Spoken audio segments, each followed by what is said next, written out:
Good morning, everybody. Nice to have you here today. Thanks for coming as always. We're going to be playing some Star Wars, the Old Republic today, as always, as we do literally every morning. We're going to be doing some, my hair's all funny because it's a little bit wet and a little bit dry. Just got out of the shower. Oh, that's so weird. I wasn't going to take a shower this morning. I went in without thinking. Let's invite Nixie.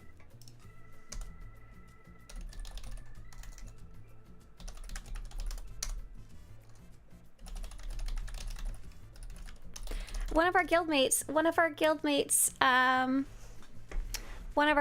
said, does anyone want to join us for Galactic Seasons? I'm in a pug. And I was like, most of us are in the group right now. You can join us. You can join us, just I can't promise it'll be fast. Let's tell them, drop your group if you want an invite to ours. Please save one spot for Snow Raven. Yeah, save a spot for Snow Raven there. Yeah, okay. All right, we're gonna go over the news and we're gonna take a look at what's going on in Star Wars: The Old Republic. Albert! Oh my gosh, Albert, thank you so much. 16 months. That's a year and a third. That's nuts. Thank you so much. Albert's like, save a spot for me. I don't know if you made it, Albert. There's literally 4, 8, 12, 16, 20, 24. We just filled up. Oh no, don't hate me. Don't hate me. I'm so sorry. Thank you guys so much for coming on in as always. So we just finished putting together a group. Albert, which one are we going to first? Which first, DCH? So we can give Albert some direction if we're doing any world boss. Albert, I trust Albert. They know how to get places. I think they've joined us late before. I don't hate you. It's not your fault. I forgot to patch. Me too. So when I woke up this morning, there was okay, so we're doing Alderaan Dark versus Light first, Albert, if you wanted to head there, and we'll try and make sure, as long as I don't get distracted, try and make sure to look for your character. We're gonna go do Erdig first, says DCH. Thank you so much, DCH. DCH, if you could hold tight, I'm gonna do the news. I'll try and be fast, but I'm not very fast because I get distracted easily. Today there was a patch. There was quite a few objects in the patch, actually, which was kind of surprising. When they do these in-between patches, they're usually fairly short. They'll sometimes have like this much text and that's it. Oh, you're so nice, DCH. DCH says he's south of Outpost Bolim. And I have the maps on the site, but that might be enough as it is. Hey there, Phantom G. Welcome on in. Good morning, Dylan. Queen. Hello. And so these are all the patch notes for the patch yesterday. So it wasn't anything huge. There's no new story or no new content or anything like that. But they basically did a ton of fixes for dynamic encounters. They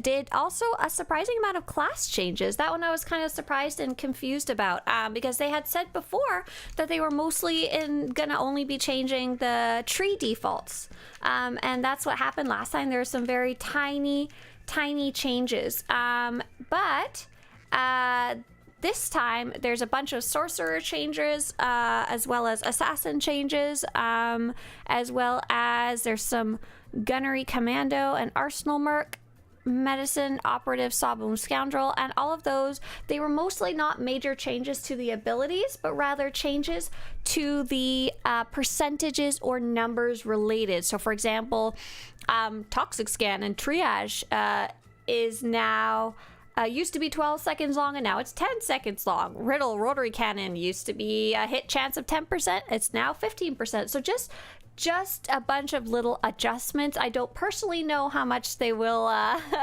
they will affect things, but for those players who play on the higher end of skill level, they might actually see some numbers changes, which is cool. It might adjust our favorite little chart, where we like to see.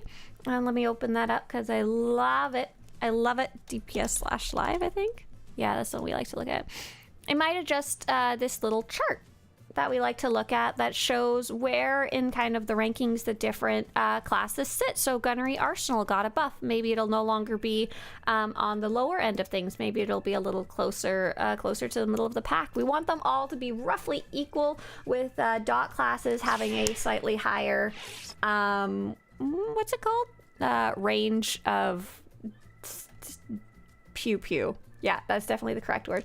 You guys are saying such nice things about the website and the stream right now. I'm like really like, yay! I gotta finish the news.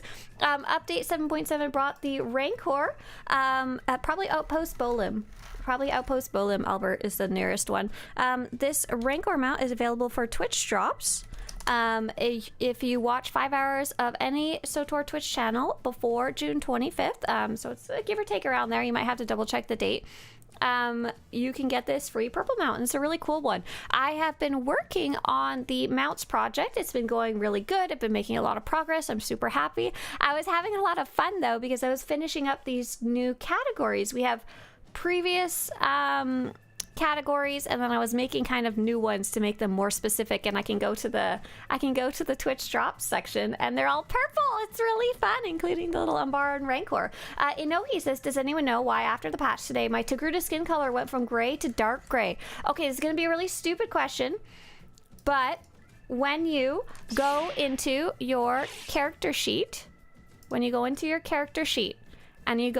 outfitter, does checking or unchecking show dark side corruption change anything? The reason I asked this is because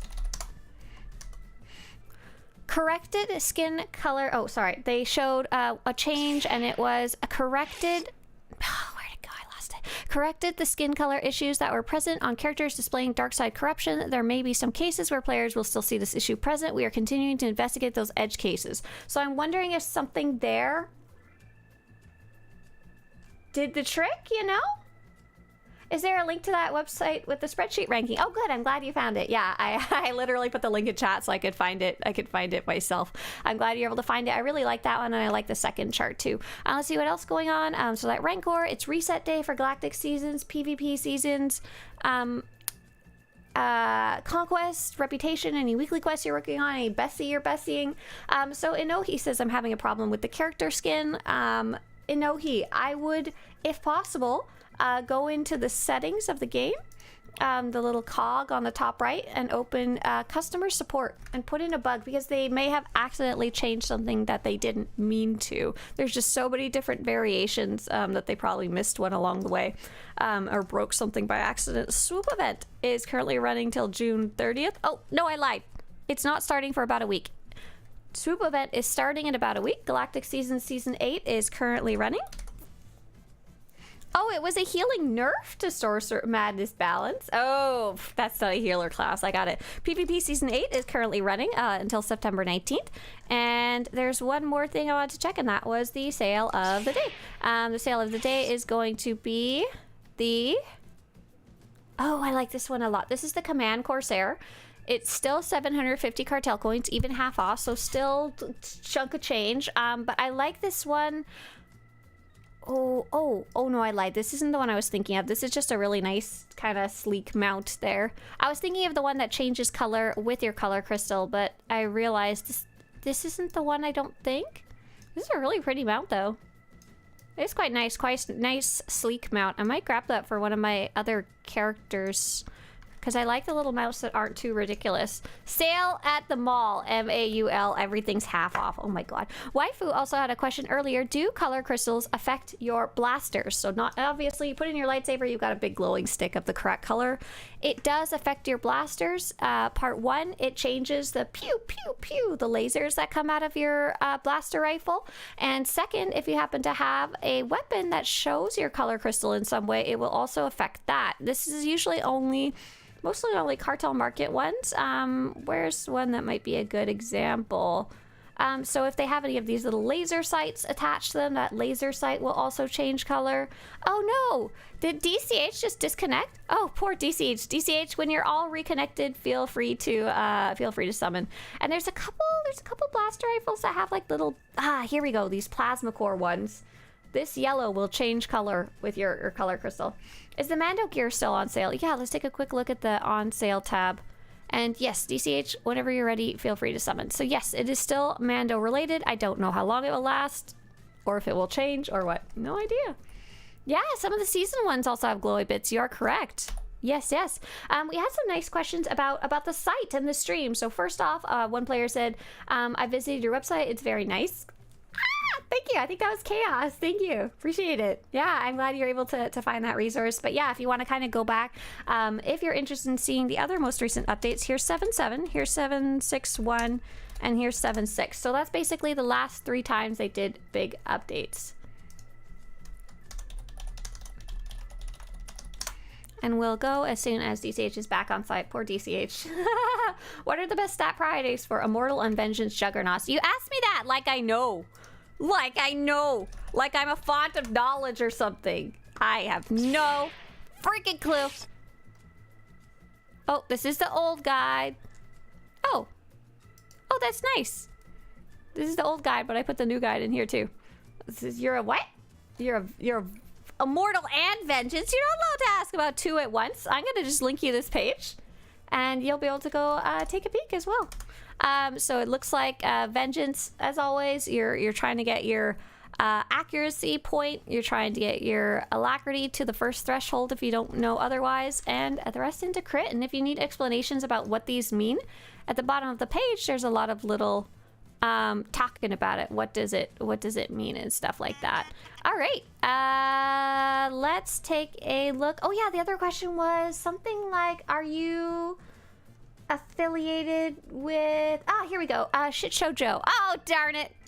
Oh darn it. Oh, poor DCH just keeps disconnecting and reconnecting. Oh shit, he just disconnected it again.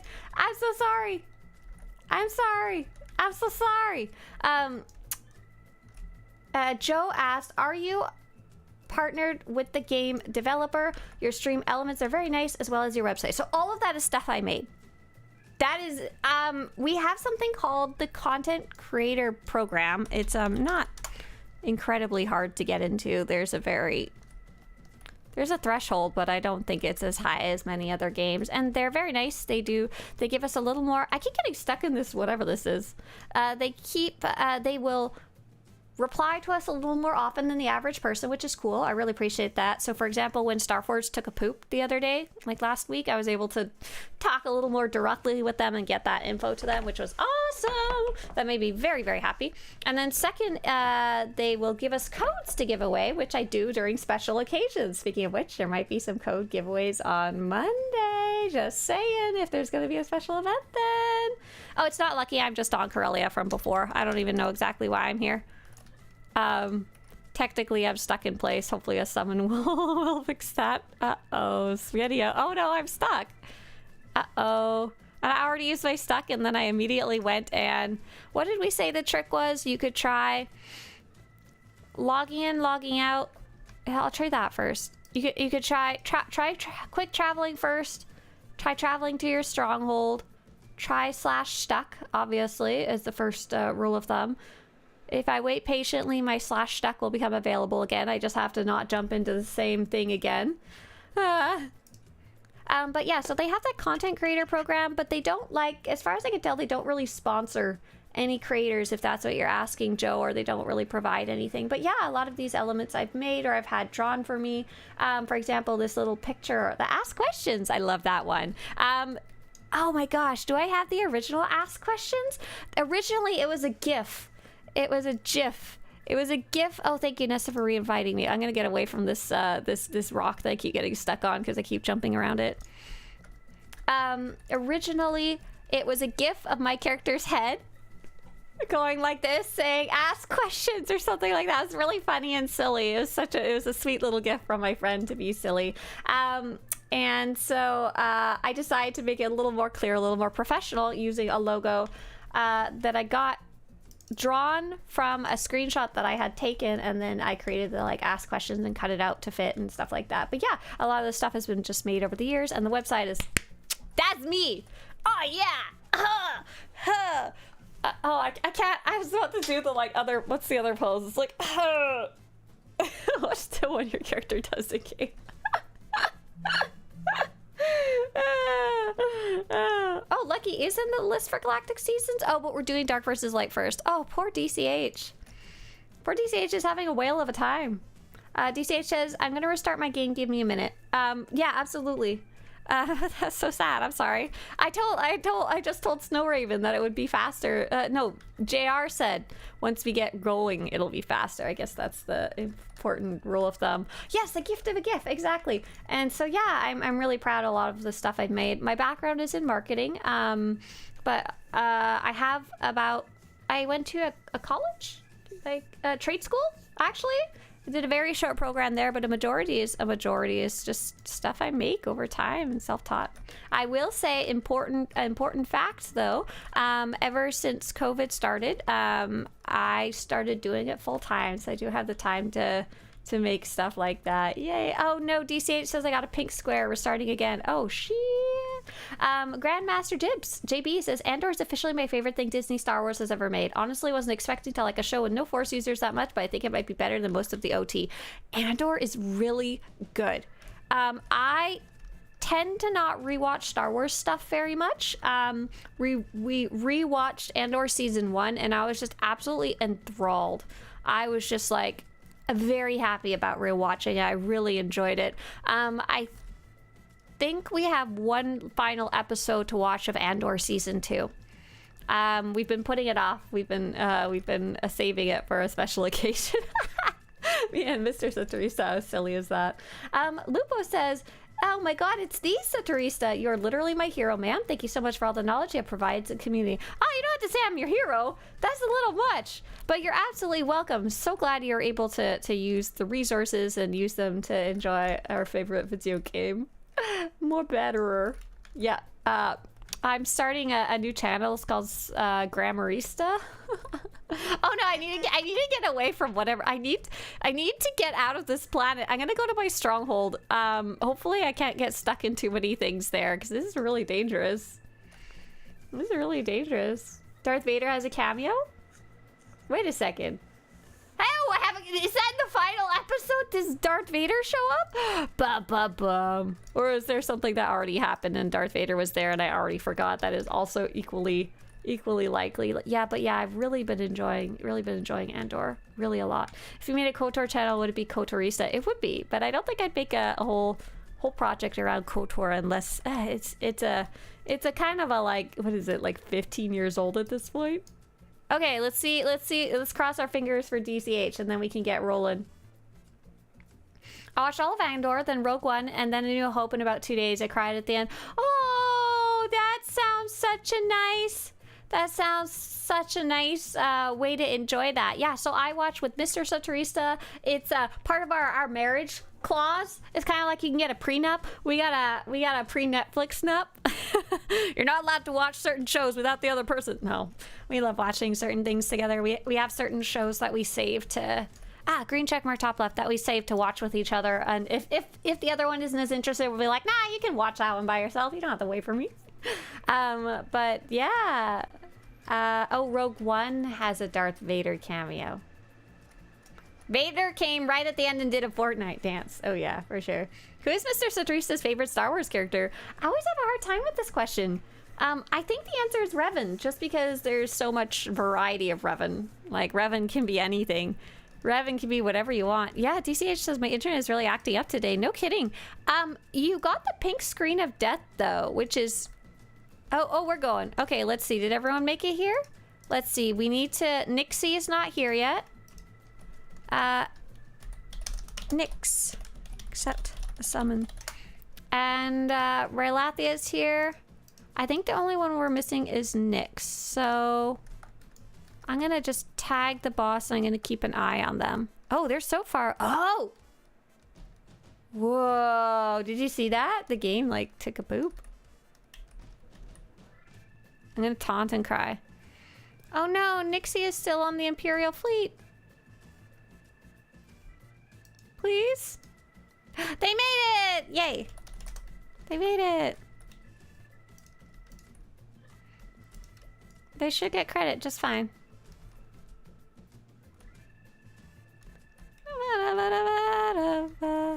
And I think even those who were returning to Med Center, I think they should be good. So let's check.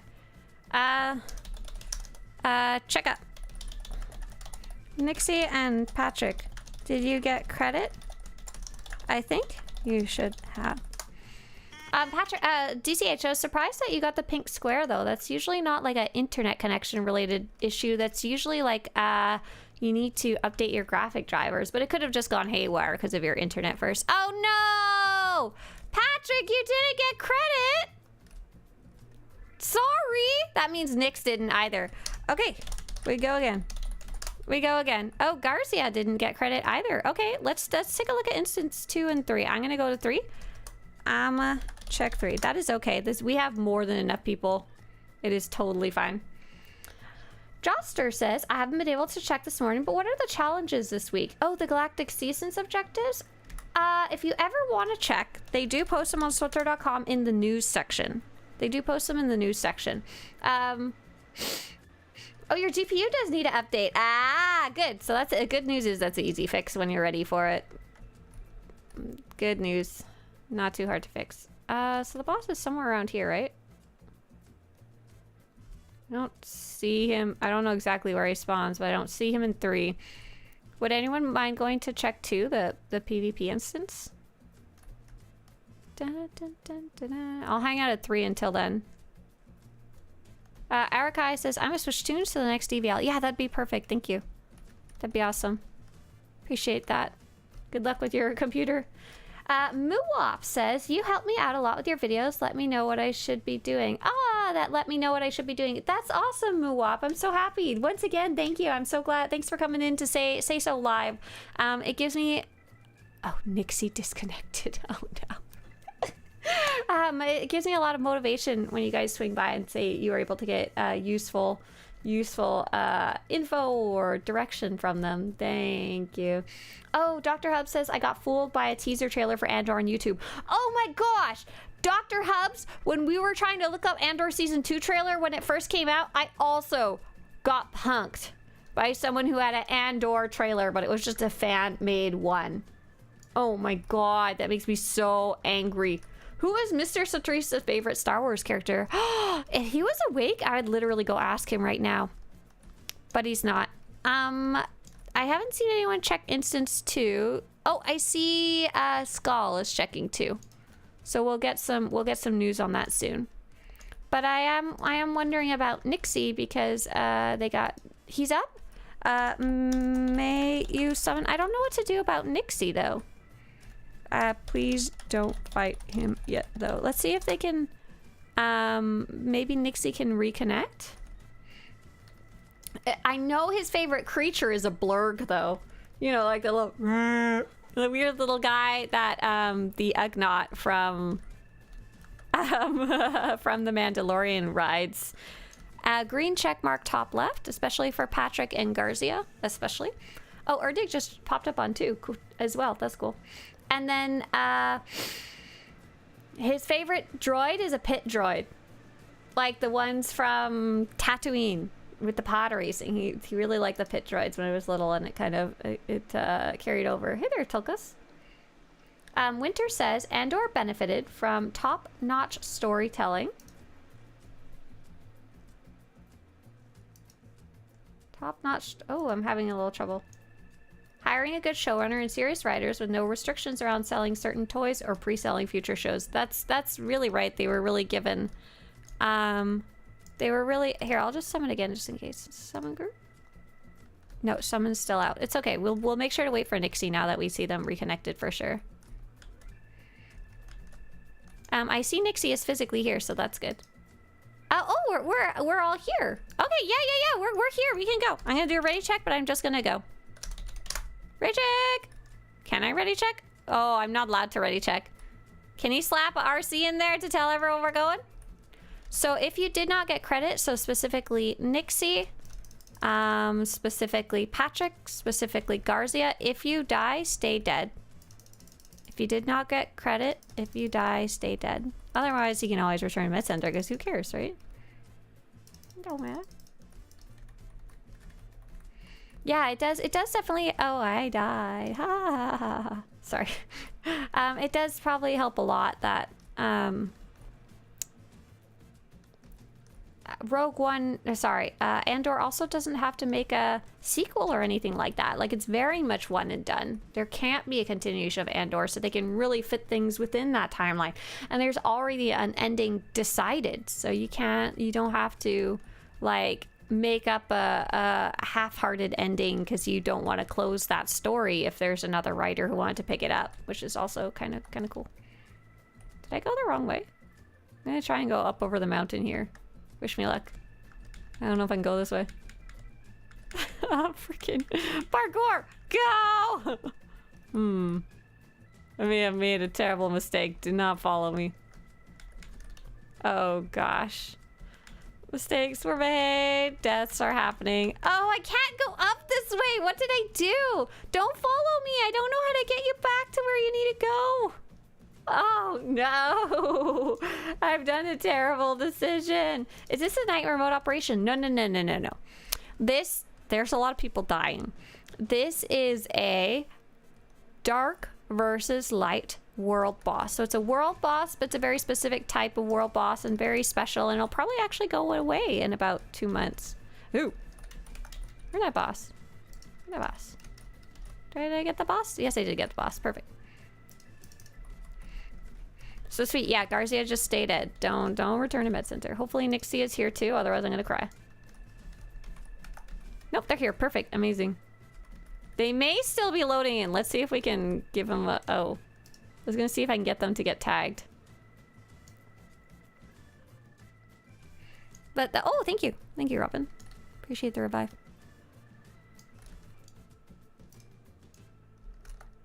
So I'm gonna try to do something.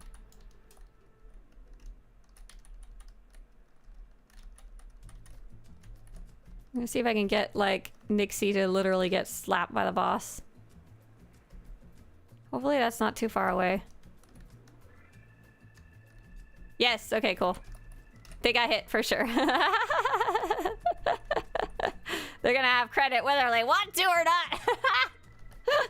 Awesome, fantastic. So yeah, this is a dark versus light boss. We've actually got specifically 24 people with us today, as many as we could bring with us. Awesome, nice. And then as soon as everyone's back alive, our friend DCH will send out another summon.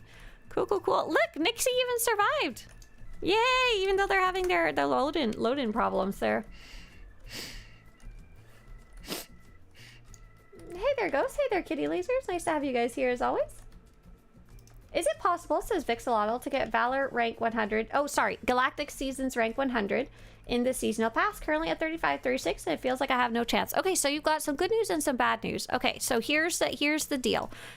You are fairly far behind. Many players at this point in time have already earned rank 100 and are actually just working on the achievements, or even have finished the achievements and are working on nothing at all. So if you're at 35, 36, you're like not even a third. You're a third of the way through, just a little past a third. Okay, green check mark top left. Green check mark top left. Green check mark top left. However, what I would do is I would play as I was playing regularly. I wouldn't go hardcore or anything like that. In the last week of the season, you can look at how many levels you have left. Let's say you got to like 90. You're like, holy crap, that actually got really far. You got to 80 or 90. You can take a look at how many you can buy with credits, how much you can afford, how much you feel like spending. And then if you wanted, you could buy the last tracks with cartel coins. And don't forget, you'll be getting some cartel coins as you travel up the track. Oh my gosh, Nixie is disconnected again. Oh, I wonder if they're having the same problem as you. Poor Nixie. Outperforming studio trailers and making havoc in the promotions business. Well, yeah, it's easier to make a better promotional trailer when you don't have to follow any rules of what's actually going to be in the freaking movie. And didn't YouTube recently say you're not allowed to monetize fan-made trailers or something like that? Have you already killed the DVL bosses? We did 1 out of 2. Nixie says, game is acting up.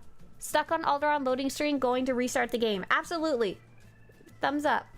Thumbs up. Good luck. Yeah, we can wait. We're not in a huge rush today that I know of. Yeah, so this is a special world boss, though. Normal world bosses, you will not have dead corpses littering the floors of Tatooine and Alderaan. So many corpses that the Eternal Emperor can harvest them for his needs for a dark ritual. In normal world bosses, it's really easy. They're really fun and easy. These ones are hard and meant to be difficult as they're a limited time event. They have very specific special rewards. The Dark versus Light tokens, which give you Dark versus Light mounts or weapons or armors. And they're also part of Galactic Seasons. They tied them in. Babu Frick. Oh, we like Babu Frick. We're fans of Babu Frick. My kids also love the pit droids. We have 2 of the bigger ones from Galaxy's Edge that make all the sounds. Oh my gosh. Get that? Should I get that for Mr. Swtorista's birthday next year? I saw on Reddit someone 3D printed and painted a scale droideca. Oh, that's nice. Oh, let's see if we can send out another summon for Nixie because they were stuck on Alderaan. So group, summon group. That's my favorite droid. Did you guys know if you press the follow button, if you're not already following the channel, it makes mouse droid sounds? I love that. That's my favorite little guy. 100%. 500%. Did I manage to send out a summon? Yes, Nixie accepted. Yay! Nixie made it! Yay! So remember, if the boss is very low in health, for example, like 10% or lower, don't accept. Luckily, the area to run back is pretty short. Pretty nearby. There's a quick travel just south of us. Oh, I'm not going gently into that good night. I'm going unpeacefully into that good night. I'm gonna go to that. Oh wow, you already revived me? Dang. Streamer privilege right there. Everybody else has to go back to the med center, but not me. I'm gonna go into the pink stuff and just die again. I love a giant. I love a 2-scale, high-quality metal mouse droid that I can drive around. Oh, I had an idea. So I had this idea that I wanted to try out. So I've always wanted a tortoise cam, right, for Shelly, so that we could try and see Shelly while we're playing or check on her. But the problem is she's a tortoise. She moves around. Like, I always love seeing Kitty Kiss's stream where he's got his cat, but he's got like 5 cameras for all the 5 places that his cat goes. Okay, if you die, stay dead. If you die, stay dead. Because we're at, I think, 38%. Yeah, if you die, stay dead at this point. It is still a bit of a walk, even though it's not too far as things go. If you die, stay dead. I think I see one person. Oh, I can't tell if there's somebody down there right now. Oh no, there is Andalat. Hopefully he'll make it. Where is he? So, like, can we run to him? Oh, there he is! I brought the boss to you, DCH! If you die, stay dead. Stay dead, stay dead, stay dead, stay dead. Whoever was calling out percentages, that was Galactic. I appreciate that. That actually helped me a lot. That was really nice of you. Nice job! Well done. Looks like I believe everyone should have gotten credit too. Find a friendly dead corpse body all over the ground and right-click and help your buddies. There's a fairly large group of droid builders that are doing all 3D printed work. It's pretty awesome. That's so cool. So my tortoise moves around, and I had an idea. So I was going through my stuff, and I found these cameras. Okay, so we're gonna go somewhere else. I'm not sure entirely where. Where you wanna go next, DCH? Oh, nice. You got your season's objectives done, your achievements. Awesome. Super cool. Enjoy the new hair. We're gonna go do Great Beasts, maybe? We're gonna do Lucky and Trapjaw. Oh, fun. Oh, we might as well do Lucky first, right? Oh, no, we're gonna do Balmora Liabilities. Okay, alrighty. Sounds good. Beasts are on pub side. Cool, thumbs up. Sounds good. So our friend DCH is swapping characters. Poor Nixie probably is disconnected again. Oh, poor Nixie. I like how Obi-Wan's like standing over them, like standing guard. Sure. We'll guard Nixie's body here. So I have these cameras that I got left over. When I moved here, I received a gift, a very, very generous gift of some security cameras, and they kind of sucked. They sucked really bad. It was such a nice gift, and we were so excited to receive it. Oh, thank you for inviting DCH. But when I actually was trying them out, the functionality was very poor, and you also had to pay an ongoing subscription and stuff like that. And I was like, hell to the no. And I went and ordered 2 cameras of my own instead.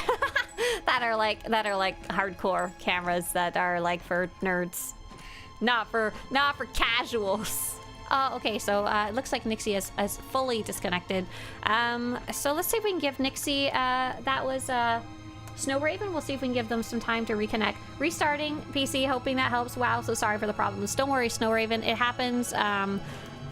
I don't know if we have at least one other player in our guild that has this poor constant computer taking a poop problem. Don't worry. But I realized when they gifted me the cameras, they gifted me like freaking it was a lot. It was like 6 cameras. I'm like, I don't even have that many walls of my house. And so I gave one to my neighbor. I gave them the doorbell. I was like, this doorbell sucks but it works fine as a motion detecting camera. If you just want to put it up, here you go.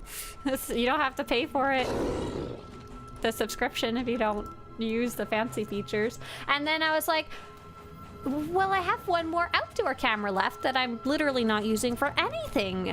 Maybe I could put it in the tortoise house outside. That would be so cute. But the problem is she moves around and she digs holes and stuff, and she's not a very visible creature. Look, tortoise, Russian burrow. Like I want a really good picture. Okay, so here's what you like imagine when you imagine a burrow. No. It is way 5,000 times cuter. I can't find a photo. So basically, you'll see her little shell, but you'll only see about this much of it. And she'll have dug herself into the dirt and under plants and stuff. It is so adorable. I'm always like, you're so good at hiding. I'm so proud of you. Oh my God, I love her. So this is the kind of tortoise that we have. This is what Shelly is, a Russian tortoise. And so we're gonna hold tight. We're gonna be patient for Nyx. I like JR over there. It's like, I'm gonna go murder things. JR, what are you doing? Why are you decimating the population of Tatooine? Are you trying to help the Emperor with his collection of corpses? Is that what's going on here? So I had an idea because Mr. Swtorista showed me something really amazing. He showed me here it is. A crab robot. So this is actually a droid, like a robot. And it's amazing. I wish I could show you the high quality of the texture. He's a spy camera robot, and he can go underwater, and because he looks exactly like a freaking crab and moves like a crab, he can go all over the seafloor and like see the animals up close because they're not scared of him, right? It's war, says JR. Everything must die. Oh, okay, I wasn't aware we are at war with the sand people. I didn't know. My bad. And so I was like, what if I combined my wireless camera, it's about this big, with a remote control crab robot? Like obviously not as amazing as this one that can literally swim underwater and stuff. He's the coolest. My God, crap. But what if I had something that just could clamber? It has to have legs, not wheels, because she has uneven soil. How can you tell a tortoise's gender? It is so hard. We're not even 500% sure. It is incredibly difficult, and people get it wrong all the time. It's like almost impossible. When they're a baby, you can't even tell at all. When they're an adult, you kind of have to cross your fingers and guess based on the shape of their butt scutes. And then, even then, you'll get it wrong half the time. And if they lay eggs, they're a girl. Congratulations. Or if they're a boy, eventually, they might show you, and people say, "What's wrong with my tortoise?" And people say, "Congratulations, it's fine." Why not go after the Tatooine world boss first? I don't know. I'm letting DCH pick the path, and I'm not going to complain about it because he is nice enough to set up his characters. But right now, we're unfortunately just waiting for poor Snow Raven to reconnect here. You can get oh, the dancing bomb. Yeah. What about a Mr. Swtorista camp? You want to watch my husband sleeping? Don't be a weirdo, waifu. He sleeps like this. He sleeps like he's a dead person. It's really cute. He sleeps like a log. Where is Shelly? Right now, she is outside, living up the life. We've been putting her outside more and more. Super cool. Is this Starforge or the other one? Yes, we're on Starforge server. Yes, today. It seems way more populated. It is, unfortunately. It shouldn't be that way, but it is quite a bit more populated. Bubble frick. I'm just catching up with chat here while I'm waiting. Oh! Did the boss come back? Oh, look who it is! We can fight her while we're here. Get some more some tokens that we don't need. Random question for the day. How would one go obtaining the 328 artifact gear for hide and seek quest completion? Hey, Jumper! I'm gonna link you the gear guide that the same one that we linked to everyone else. Sorry, to send me in the same direction. You're gonna look. You're not trying to earn 328 anymore. You're trying to get. Ideally, you're trying to get 340. And the solo guide in that guide will teach you all how to do that. Absolutely. Should I be doing 2 playthroughs or do I do 1 playthrough at a time? Hey, Moowop, that's a great question and kind of one people tend to ask a lot. People tend to ask, like, should I take one character all the way through and, like, go through all the expansions before I ever... Oh, Nixie made it back! Okay, run away! Run away! Run away! Run! No fight! Run away! Run away or die. Either one is acceptable. Run away! No worries. Run away! And then we can send out that summon. Run away! Oh, cool. Did we successfully run away from the boss? Oh, you guys killed her. Even better. Oh, no, good. Summon, please. Yeah, we can summon now. Sweet! Awesome. Perfect. But yeah, if I put out a Tortoise cam and it's stationary, you're just gonna see dirt 99% of the time. So people ask, do I take like one character all the way through before I start new characters, or should I play all the stories first? It's super up to you, Moowop Chaser. That's really the answer. Some players like to play all 8 class stories at one time, jumping between them. Some players like to jump between 2 different ones, like maybe an Empire one or a Republic one or a Jedi one and a Tech one. Some players only like to play one character and literally nothing else. It is like super up to you. There is no correct way to do it. Personally, what I've been doing is I tend to play one story at a time. Only because I forget what's going on otherwise. That's just for me though. But like I said, lots of people like to play between different classes. Kitty Laser's your robot? Do you want to come be the robot who lives in Shelly's house? Her house is approximately, ooh, let's see if I can do this. If each one's about 6 square feet. And there's 1, 2, 3, 4 of them. She's got about 24 square feet of space. However, her little house is only this high and it's got a lid. You'll have to be really crouched down in there if you don't mind being the robot that lives in Shelly's house.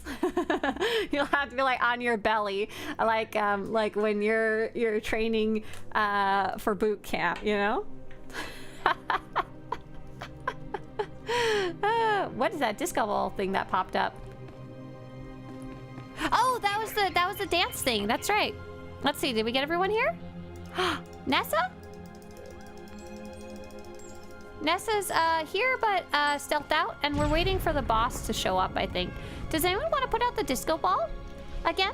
Does anyone have the little dancing ball on them? Oh, Nessa says they got credit. Wait, did we kill it?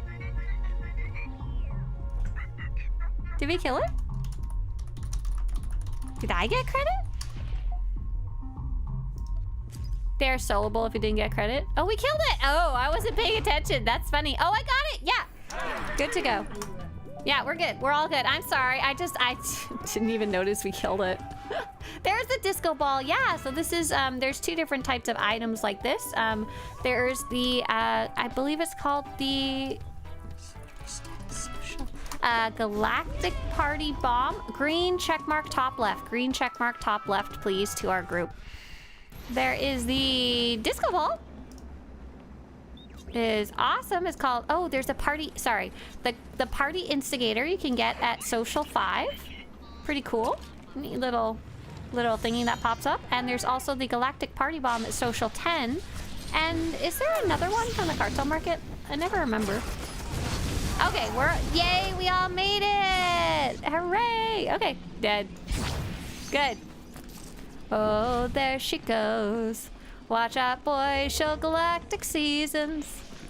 Sweet, awesome, fantastic. So I think I see DCH switch characters. DCH, where next? Okay, Republic side. So we are all switching over to Republic side. You are welcome to join us if you're in this group. Join us for the second round.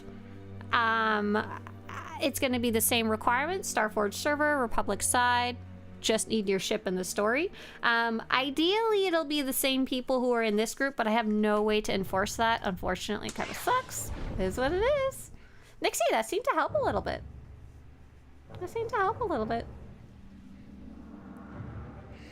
Winter says, multiple cameras, multiple zooms and angles, and some smart scene nesting to switch between them. We need turtle cam. Okay, do you guys know of any, like, walking camera bot? Yeah, like a walking camera bot.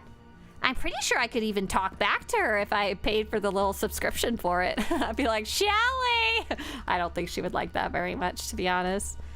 I don't think she would appreciate that at all, to be very fair. Let's see. Let me figure out who's doing the inviting just a second. I'll see if I can get the group started, and then DCH can get the location started. Group. Convert to ops group. Okay, so if you're coming, you're gonna be whispering the character Saya. And it's gonna take me a while to invite you all, because there's too many of you. But I will. Just hold tight. Did Snow Raven hop back over too? I'd like to grab them as well, if possible. Okay, we've got Jumper. We've got Alariel. We've got Danafe. We've got Melody. We've got Veritas.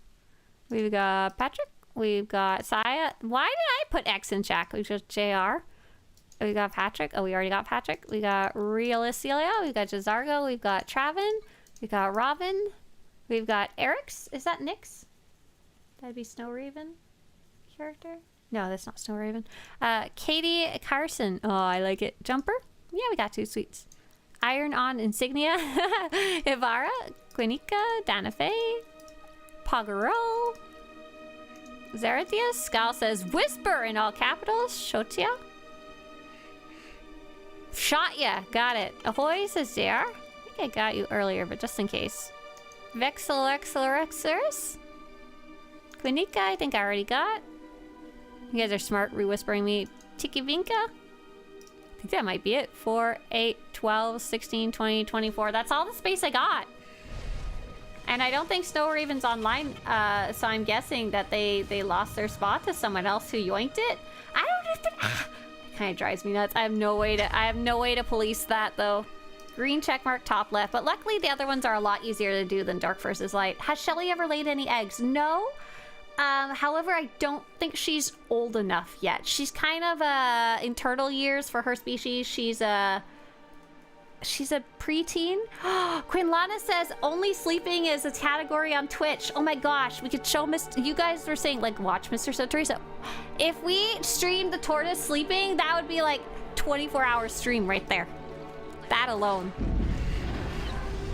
We're just waiting for Tikvana to load in. So if you see the boss, hold tight. Hold tight and wait for Tikvana's name to light up in chat here.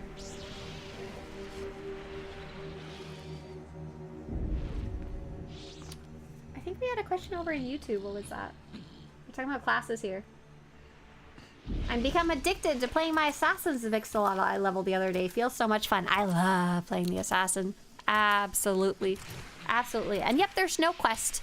There's no quest shot yet. It's just, it's the objectives here, and you're technically always on them whether you want to be or not. They just don't show up in your quest log. So we're working on one called Liabilities of Balmora.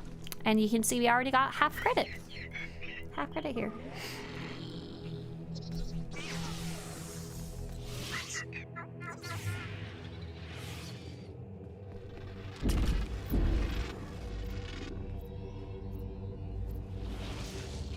Does Shelly react when you call her name? Oh my gosh. She... I don't think she recognizes her name. Okay, tortoises' brains are like this big. I don't know what to tell you. It's not... You can only have so much going on in there to start with, but... Actually, you know what I'm gonna do? Robin, since we're... Oh, no, we're not waiting. I lied. I'm so sorry. I'm so sorry, Snow Raven. I have no way to control how big the group is. Luckily, these ones are going to be very easy to do on your own if you'd like to. Compared to the ones we did earlier, those are the hard ones to do without a group. Oh yeah, so she has a little pea brain. She's surprisingly smart for being something that looks like a walking rock. She doesn't react to her name. However, she absolutely reacts to our voices, and she will come like a dog, come on over when she hears us or sees us, or poke her head out when she sees us or hears us. But Mr. Swtorista tells me never to attribute human feelings to animals. It's not smart. But she probably just associates us with food. I like to think she likes us, though. I definitely know she trusts us. She's not as scared of us, because when she gets scared, she goes near Shell. And when she's around us and she knows it's us, like, sometimes she'll get startled, but when she knows it's us, she'll just stay out and be like, I'm a turtle. I'm safe here. My neighbor has a sulcata that I babysit for when she goes out of town. He's pretty awesome and quite large. Oh my gosh! We are looking into getting a sulcata. So for those not familiar, a sulcata is the turtle... Okay, hang on. I need to use my big arms. Just a second. A sulcata is the one that's like this big around. They are big. The problem is they start small. They start itty bitty baby. Like they're this big to start. It's hard to do. It's this big to start. They're like tiny. But they grow and they grow and they grow and they grow and they grow.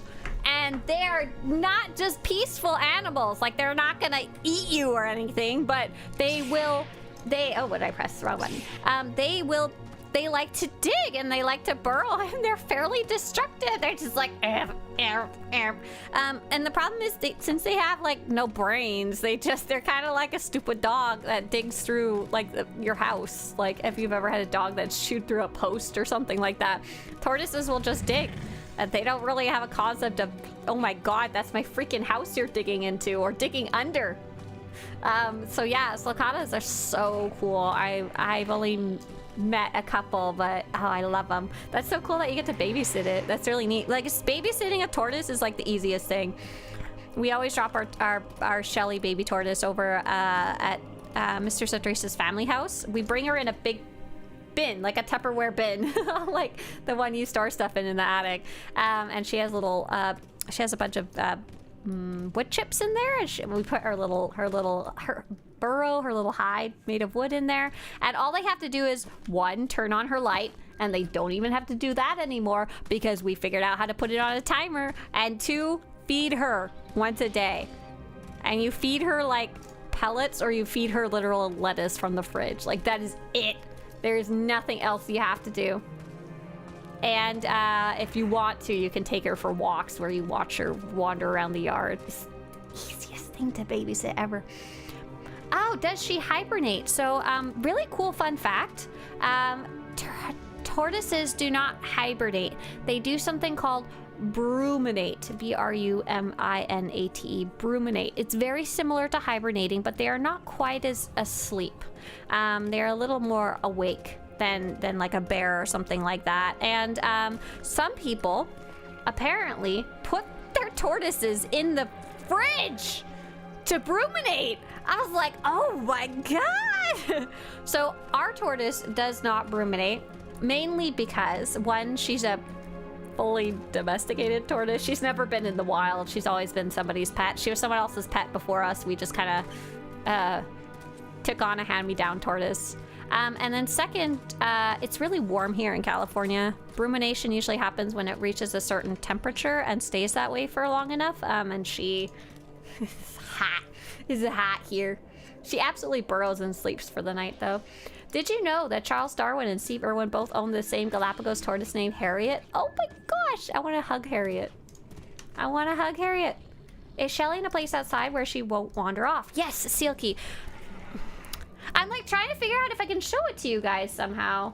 Because I have to be careful because I don't want to show you guys. I don't want to put, not you guys specifically, but I don't want to put my like neighborhood on stream. But she's got such a cool container she's in. She is in an extremely, oh yay, we got it. An extremely, how did Patrick die? I have questions. Also, how did Patrick get up there? That's my second question. Here you go, Pat. When we moved here, when we were moving, we were looking for somewhere that had enough of a backyard that she could run around, that we could have an enclosure for her. So she actually has like a really awesome enclosure. When we picked this house, the yard's not huge. Like the backyard's not huge, but there's enough room. That's all we needed. And there was a big planter there made out of like, you know, cement blocks. It's meant for like plants. You know, however, what we did is we cleared it out of plants. There was mostly just grubbage plants. There wasn't anything specific. We cleared out the plants that were there. We put in some succulents and other plants that don't need too much maintenance, so she can hide. Put some rocks to give her some texture, made some little hills, put some big rocks in there for her to climb on. And then I made these lids made out of wood, and they're like frames and chicken wire. So the sun can come in, but birds, cats, raccoons can't get in. So she is in a very safe location. She has tried to dig out once or twice, but for the most part she's pretty content in there, so she hasn't tried to. But yeah, if you aren't careful, a lot of people like to just throw their tortoise outside in the backyard, but then the tortoise digs away and it's like bye-bye. IDG says, is there a specific companion or companion type that's better than others for a role? Yeah, let me get you that SWTOR companion comparison. Yeah, let's get this for you. This is about a year ago. Let's get that info for you. So IDG, feel free to check out that link in chat. It gives you the top 3 damage, top 3 healers, and top 3 tanks as of about a year ago, and not much has changed. Let's see, what's DCH's character? Oh, DCH is swapping. Fingers crossed. Oh yeah. Yeah, absolutely. Worm. Ah. Most people only ruminate their animals if they are breeders. No! Incorrect! Okay, I don't know about tortoises, but it's like this urban legend thing almost. Like, I put my turtles in the fridge because my friend put their turtles in the fridge, or my parents put their turtles in the fridge, and it just seems to work. So, like, I don't know why. Like, I've heard so many people do this who are not necessarily breeders. They're just like, they've just got like maybe 2 or 3 max. They just like the tortoise. Like, I don't know why. Like, the first person who told me that was just a lady at the grocery store. I was like, are you insane? Because I was telling her, like, I was at the store. I think she let me go first, and because I only had a lettuce in my hand, I was like, thanks so much. I'm buying lettuce for my tortoise. And she's like, oh, I used to have tortoises. We put them in the fridge. I was like, what? It's totally a thing. Do you use push to talk in the game, or does the group hear the whole stream too? So right now I'm not in voice chat. Normally when I am playing with other people and I am not streaming, I use push to talk. I honestly consider it really rude not to use push to talk.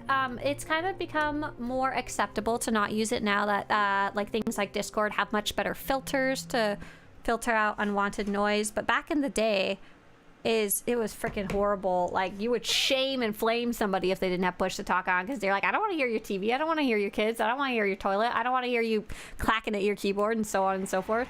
Now it's less of an issue, but I still have push to talk on, also because, like, I don't know, I just like being more private when I'm trying to be private.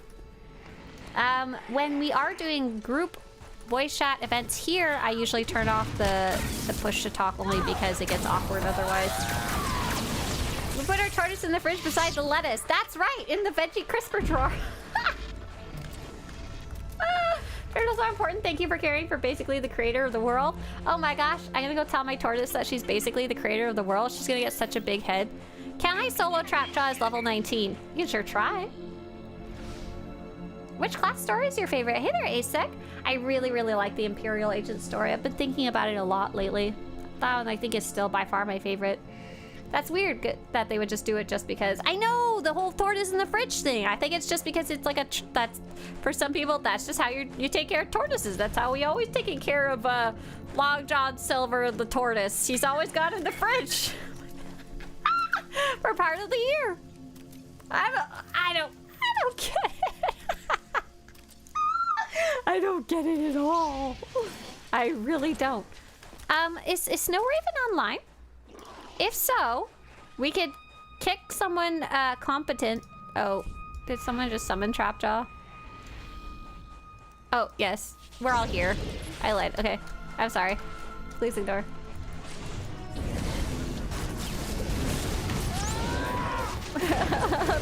Old Long John Silver the tortoise. Oh my gosh. You know what? After we're done Galactic Seasons, I'm gonna go see if I can find Shelly. The hard part is at nighttime, she especially burrows herself. And lately, she's gotten so good at it, it takes me like 5 minutes to find her. And I have to go around the difficult way to get out of the house because Mr. Swtorista is sleeping in front of the main back door. So I gotta go. I want to go get her though. She's gonna be all bleary like, why'd you wake me up? Why'd you wake me up? Oh my gosh. I love my little tortoise. Shouldn't you take your tortoise indoors for the night? Technically no, as long as she's safe from anything that might eat her. We were taking her in every night just because we worried about her. But she's totally fine. She's a creature. She can live outdoors. I have a question, says Kershak. I hit level 80 around the end of the class story. I'm starting with Makeb. Should I just keep using my modded gear around 210 rating, or is there level 80 gear I can buy without starting the other expansions? So yes, there is level 80 gear you can get without starting the other expansions. I've just linked you the guide called Gearing Up at Level 80. What you're gonna do is you're gonna scroll down just a little bit on that page, and you're looking for the guide called How to Gear Up Solo. The first few steps of that guide will show you the map and the instructions of how to pick up some basic level 80 gear. Really great way to do that. You don't have to start anything else. You're just going to go basically to the Republic or Imperial fleet there. That's going to be a great place to pick up your gear and continue on with your story. I'm wondering if animal companions can perform crewed missions and gather resources. Oh my gosh, Techno, that is so funny. We were just talking about my tortoise. So you talked about animal companions and I was so confused. I was like, can my tortoise gather resources? Okay, so the rule of thumb is if it is a cartel market companion, so an animal or a droid for the most part, it cannot do crew skill stuff, if I remember right. Is that correct, you guys? If anyone can confirm that, that'd be awesome. However, there are a few tiny exceptions. So for example, green checkmark top left to our group. If there's Darth Hexid, she's not technically cartel market, but she's in collections. The Galactic Seasons companion from the previous ones, and the Galactic Seasons companions from the tokens vendor can perform crew skills and gather resources. You're welcome, Kershak. And if you have any questions about those specific steps, feel free to swing back and ask. Absolutely happy to answer. Are there companion customizations for Q077? I don't think so. Yeah, Treek is technically an animal. I mean, Treek is technically a cartel market companion, and she's an animal, and but she's like a full companion, so she can gather. Yeah, she's a bit of a weird edge case too. It's a Rancor. We're gonna need a bigger boat. This one's bigger than the last one. Sure is. Let's see, is Danafe here? Sure is. Looks like everybody's here. Let's go kill a Rancor. So if you guys want to be helpful, if you are familiar with the concept of interrupting, please do interrupt this boss whenever you see it do anything, basically. It makes the whole boss just go a lot faster. What a coincidence. Just got to Corellia to kill that for the title. Nice. Nice. You can use all companions available from alerts and the other expansions for crafting or gathering, correct? Yep, sure can. Yeah, absolutely. They're considered just like, you know, standard companions. Shelly has a 600 in diplomacy. Let's see. If Shelly had a gathering skill, so slicing, archaeology, bioanalysis, or scavenging, what would she have? Because she digs up stuff. She digs, but she doesn't pick anything up. And she gathers stuff with bioanalysis, and she certainly leaves things behind that are biological. Well, poop. Oh my god. Next fun tortoise fact. Tortoises tend to, like, not poop very much. Like, it's kind of a thing. Basically, you're supposed to give them a bath, like, once a week. It, like, heats up their inside system and helps them poop. Oh my god, though. Sometimes we put her in the bath and it's like, ah! How was all of that inside of you? And tortoise poop is the least offensive. The least offensive poop you will ever see. It's basically just little grass pellets. Like, it's not smelly. It's not really that yucky. But when she goes to the biological needs, while she's taking a bath, if she starts, like, moving around, it's obviously a little yucky. So I figured out the most genius way to get it out without having to use, like, my hands or a tissue or something. I use a potato masher to, like, scoop it up and throw it away. I was so proud of myself. It works so good. Yeah, turtle spa day. You're welcome for that fun fact. I'm so glad to share that with you. When do you think the devs will release more story content? Great question. We don't know. Because basically, the voice actors just received permission to start voice acting again for Struck companies. Awesome. Cool. Super neat. Probably bigger video games have higher priority because the voice actors can only ever be in one spot at once, and the devs have to, like, prep and give them a contract and stuff like that. So it's going to be a while before they could actually do it. But we are on the right track. We're actually be able to get more story now. Is that it? Kithral next. Got it. Got it. Got it. But yeah, I don't know the answer. I don't even have a prediction. She likes digging, so archaeology. Oh my gosh! We're working on digging what's called a French drain. Basically, it's when you have water pooling up in your yard and it's causing a ruckus, you have to deal with it some way. Unfortunately, the water, if we don't deal with it, goes into our house. So I've already done some repairs to help fix that, and the last step is a French drain. And I was digging around, trying to just figure out the layout of some stuff underground, carefully digging. There was a freaking sock! There was a sock buried this deep underground. What? Can anyone answer why there was a sock there? Does anyone have any idea? We also had someone drop out. Did they say why they're dropping out? Let's see if we can get Snow Raven in here. Hang on. Don't summon. Just a second. I'm sure Snow Raven would appreciate this this group one coming up here. Cool.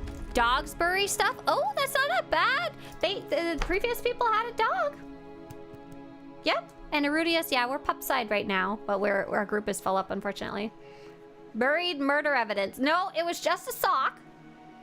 I have had the unfortunate experience of digging up bones before. Because apparently Mr. Swtorista's family, I was sometimes when I go over, I just work on their garden if I get bored. You know, I just like having my hands busy, you know. Sometimes we're there for like 14 hours or something, so I gotta keep myself occupied. Are we all here? Yeah, we are. Nice. Oh, Robin's not quite here. Oh, she is. She's just in stealth. Oh, dude. Whose character is named GTN Bank Empire? Oh, that's not one of us. Interesting. That's someone else. It's kind of fun. I was digging up for garden-related stuff, and I kind of forgot that they do the traditional American pastime of when a pet passes away, you bury it in the backyard. Oh, what did I find? Oh, that's probably the old cat. Oh. Does that mean companions can also complete crew missions and gather resources for seasonal tokens? If the question is, can the companions you earn with seasonal tokens from Galactic seasons, can they do crafting and gathering? The answer is yes. So, Master Ranos, Nico Carr, the Twi'lek. I'm having a brain fart what his name is. The Twi'lek, and there's one more. Shea Vizsla, they can all gather and craft. Does Shelly eat your garden? Funny enough, she does. She is not in our garden. I will occasionally catch her eating the succulents that I planted to give her shade and cover, which is funny. Not always. Just apparently when she wants water, she'll eat a succulent. She'll go, I'm like, okay, you're allowed, I guess. Nice. There you go. Very cool. I think that might be it. That was a long run. That was awesome. Let's see. Did we do everything?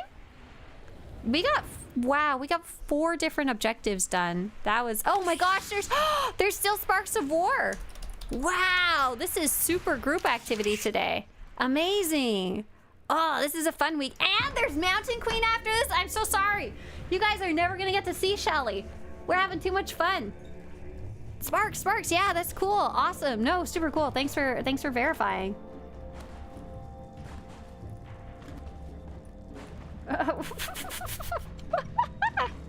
The problem is I can't just go grab her and show you because I gotta like wash my hands and take care of her once I go pick her up.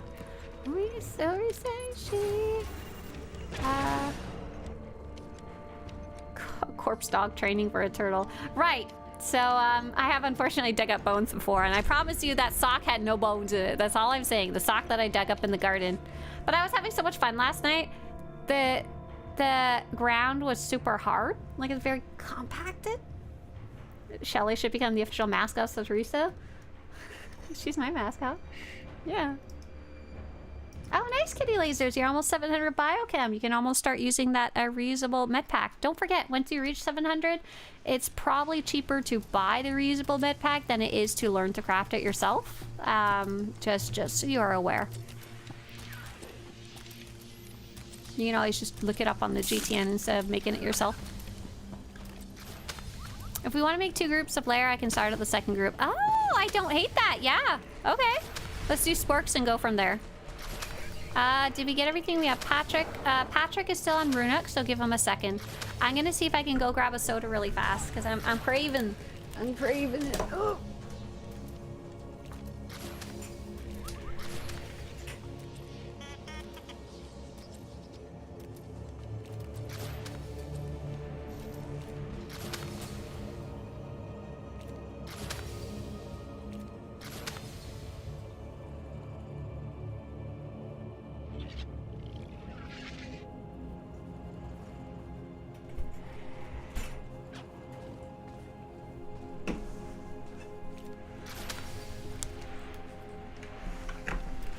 Patrick make it?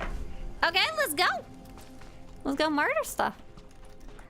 Quinaka says so orange. Yes, Questions. I both really like Questions environment and dislike it at the same time. I kind of flip-flop on it because it's pretty neat. But it's also really ugly at the same time. But I mean, it's supposed to be basically a poisoned planet, like poisoned by industrial stuff. So it's kind of not supposed to be pretty as part of the lore and the atmosphere and stuff like that. So last night, the dirt was really hard, and I remembered a little trick that I'd learned a while ago, that if I get the dirt wet, it's a lot easier to dig up. It's a little messier.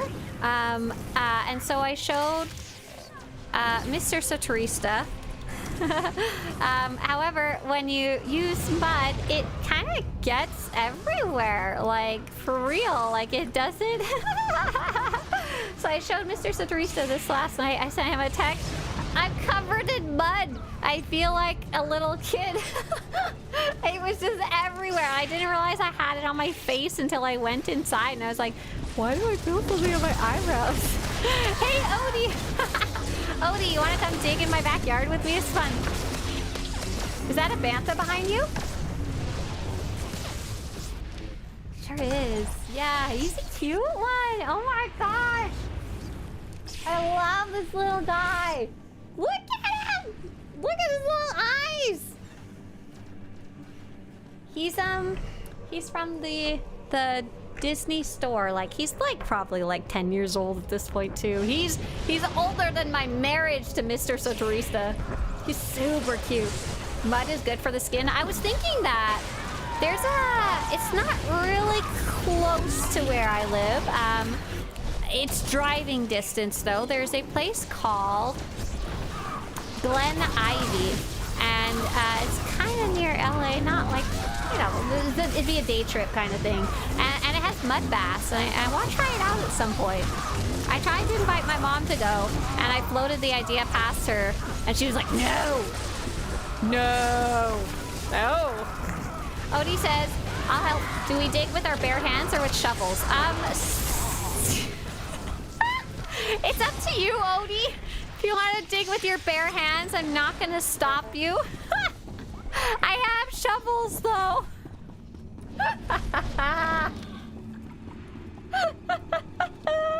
We're working on Galactic seasons today. We're just doing Sparks of War. How you doing? You gonna stream today? I always like listening to people ask about your hat. It cracks me up. It makes me laugh. They're like, I'm shy, so I wear my hat. Oh, look at that! I got an achievement. Defeat 250 Imperial soldiers of strong difficulty or above on Quetch. Oh, wow, and there's one to do 750. Even to this day, I'm still getting achievements because I don't go around doing this regularly, you know? A mud bath, I think you'll ever get that out of certain places. I don't want to talk about that. And I also, more importantly, don't want to think too hard about it. I think I would be violating some terms of service of Twitch if I thought too hard about it and talked about it. But now that you say that, so the mud baths are actually super interesting. The actual thing that you would go to in the place called Glen Ivy, you paint the mud on yourself. I don't think you go like it's not like a bath. It's like a little fountain of mud, and there's mud and there's water, and you mix it, and then you like put it on the outside of you, not the inside of you. Is she an Ocean Queen soloable? No, Keldrama, not at all. I'm newer and I can't find anyone to help me with it. So let me give you a bit of context. Geonosian Queen is something that requires 8 or 16 people. It is not meant to be solo. It's also not really something you're supposed to ask people to help you with. It's more like there's a group forming and you can join them. You wouldn't ask 7 people to come help you. Instead, you would be helping their group. Keldroma, I remember you coming in the other day and saying hi and telling us about your dad and your uncle, I think. What server are you on, though? Are you on the Star Forge server, or are you on a different one? I think you may have told us last time, but I really apologize. I don't remember. Mindless Calm. Hey there, I like your name. Are there any skins that can make you look like a droid? Yeah, you can. Let me pull something up for you. So, we don't really have such a thing as skins in this game. We have armor sets and weapons and stuff like that, cosmetic looks, but they're not like something that goes all one. You can do a little more mix and match, which is super cool. So I'm gonna link you something called the armor website. This is something I built, and I recently updated it big time, and this is how you can look through the skins or the armor sets. And you can use the filter called Cybernetics, and I'll link that for you as well in case you want to bookmark it for later. There's a bunch of pieces you can mix and match to get your droid look, and it will also explain when you click into these how to get it. Oh, was that Galactic Seasons? Noise. Okay, so I'm gonna kick everyone out of the group. I think everyone would have got credit. No one really went too far away. I'm gonna start removing people from group and kicking you out. If you know how, remove yourself from the group to save me some grief. So we are going to be putting together multiple groups for Hive Queen. So don't panic if you don't join in. Thanks for coming. Was it Vex? Vex says thank you so much. Heading out to lunch. Yeah, have a good one. So we're going to be doing one more thing. This one's going to be level 80 is required. Subscription is required. That's why we saved it for the end. And what we're going to do is if you want to join, please whisper Saya with your role. You need to tell me whether you can tank, heal, or DPS. It's very important. If you're hopping out, no worries. Thanks for coming. This is a long one. Okay, so we have Melody as a DPS, Robin's a heals, Patrick's a heals, Relissa is a DPS, Danafe is a heals. Okay, good. We have quite a few heals. We have a tank. Okay, awesome. I think we're gonna be okay for 2 groups. I think 2 groups of... Can we just do it 16? Skull, does 16 count for it? I think we'll have a good amount for 16. Like, I don't think we'll have too many people this time. Because it looks like quite a few people are dropping out and some people don't have a subscription, you know? Patrick's a DPS. It says any difficulty. I think we'll just shoot for 16 man. And go from there. I think we should be good though. Group, convert to ops group. Okay, so we got Danafe. I'm gonna invite the tanks and healers first. No, it'll be okay. From what I'm seeing, it's looking good regardless. Melody, Robin, Patrick, Railsa, Ibarra, and Keldroma said, "I'm on Starforge. Keldroma, do you want to join us?" Keldroma, do you know how to what's your character name if you're online? If you're online, I can just straight up invite you. As long as we have space. I'm just going kind of first come, first serve. Ibarra, Zara, DCH, Medic. We might be filled up. I kind of want to run it twice. If I have enough stamina, I want to go twice. Iron on. Iron on, JR, Medic, Binny, Patrick, shot ya. And then I think that fills... Oh no, Patrick already got in here. Shot ya.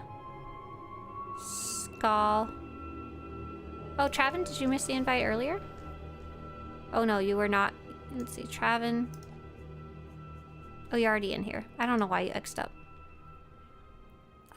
Skull. And then we also have... Oh gosh, it's literally only one more person. Is there anyone who's gonna run this later on and is willing to give their... Oh, Keldrama's not level 80 yet. All good. That's it. That's exactly 16. Perfect. Can you guys say rolls, tanks, and heals again? So I can get you started out. No, that's exactly it. Keldrama, but yeah, it's also level 80, so you would have never been able to run that one. Anyway, oh, but you're getting there, yeah. Yeah, don't worry too much about the Galactic Seasons objectives while you're still leveling up and stuff. If there's any you can do, it's always fun to do them, but otherwise don't be like, I can't do it, I'm sad. Just don't worry about it. Just don't worry about it. Okay, let's see. Drag you guys around a little bit. We've got Robin heals. Andinesh tank. Medic will be heals. Thank you. Danafe is heals. I think that's all I saw before. And Skull said they can DPS or tank. Skull, can you DPS and I'll just tank? That'd be great. If you want to tank, though, let me know. I'll just swap to DPS. I don't care either way, really. I'm just already there. Cool, yeah, we have that. That worked out perfectly. All right. If anyone's on location for Osis, I don't think anybody is right now. I will... Oh, I see Val. May you summon when you get there? If so, cool.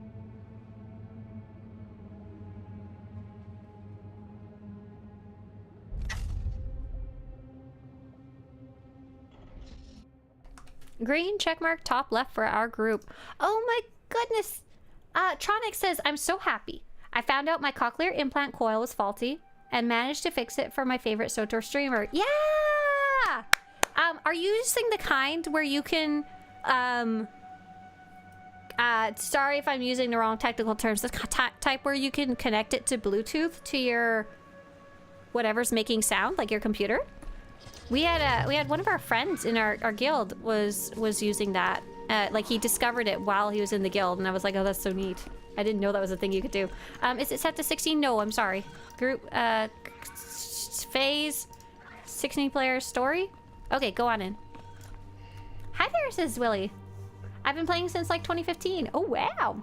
But I just recently started doing level 80 content. Oh, wow. Properly with my brother, and I was wondering where in the difficulty scale you'd put Master Flashpoint, say in like comparison to WoW or other MMOs.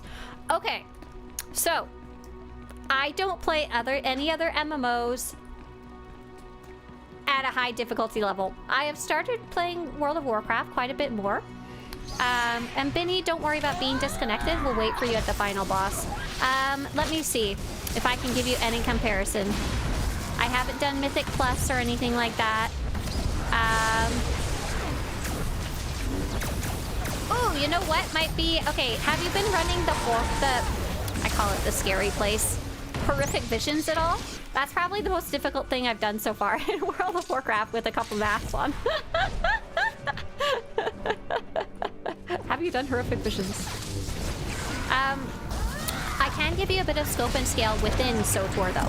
So if you run with your brother any of the solo content, it is considered very easy in this game. This game's solo content is supposed to be super easy so anyone can do it and experience and enjoy the story.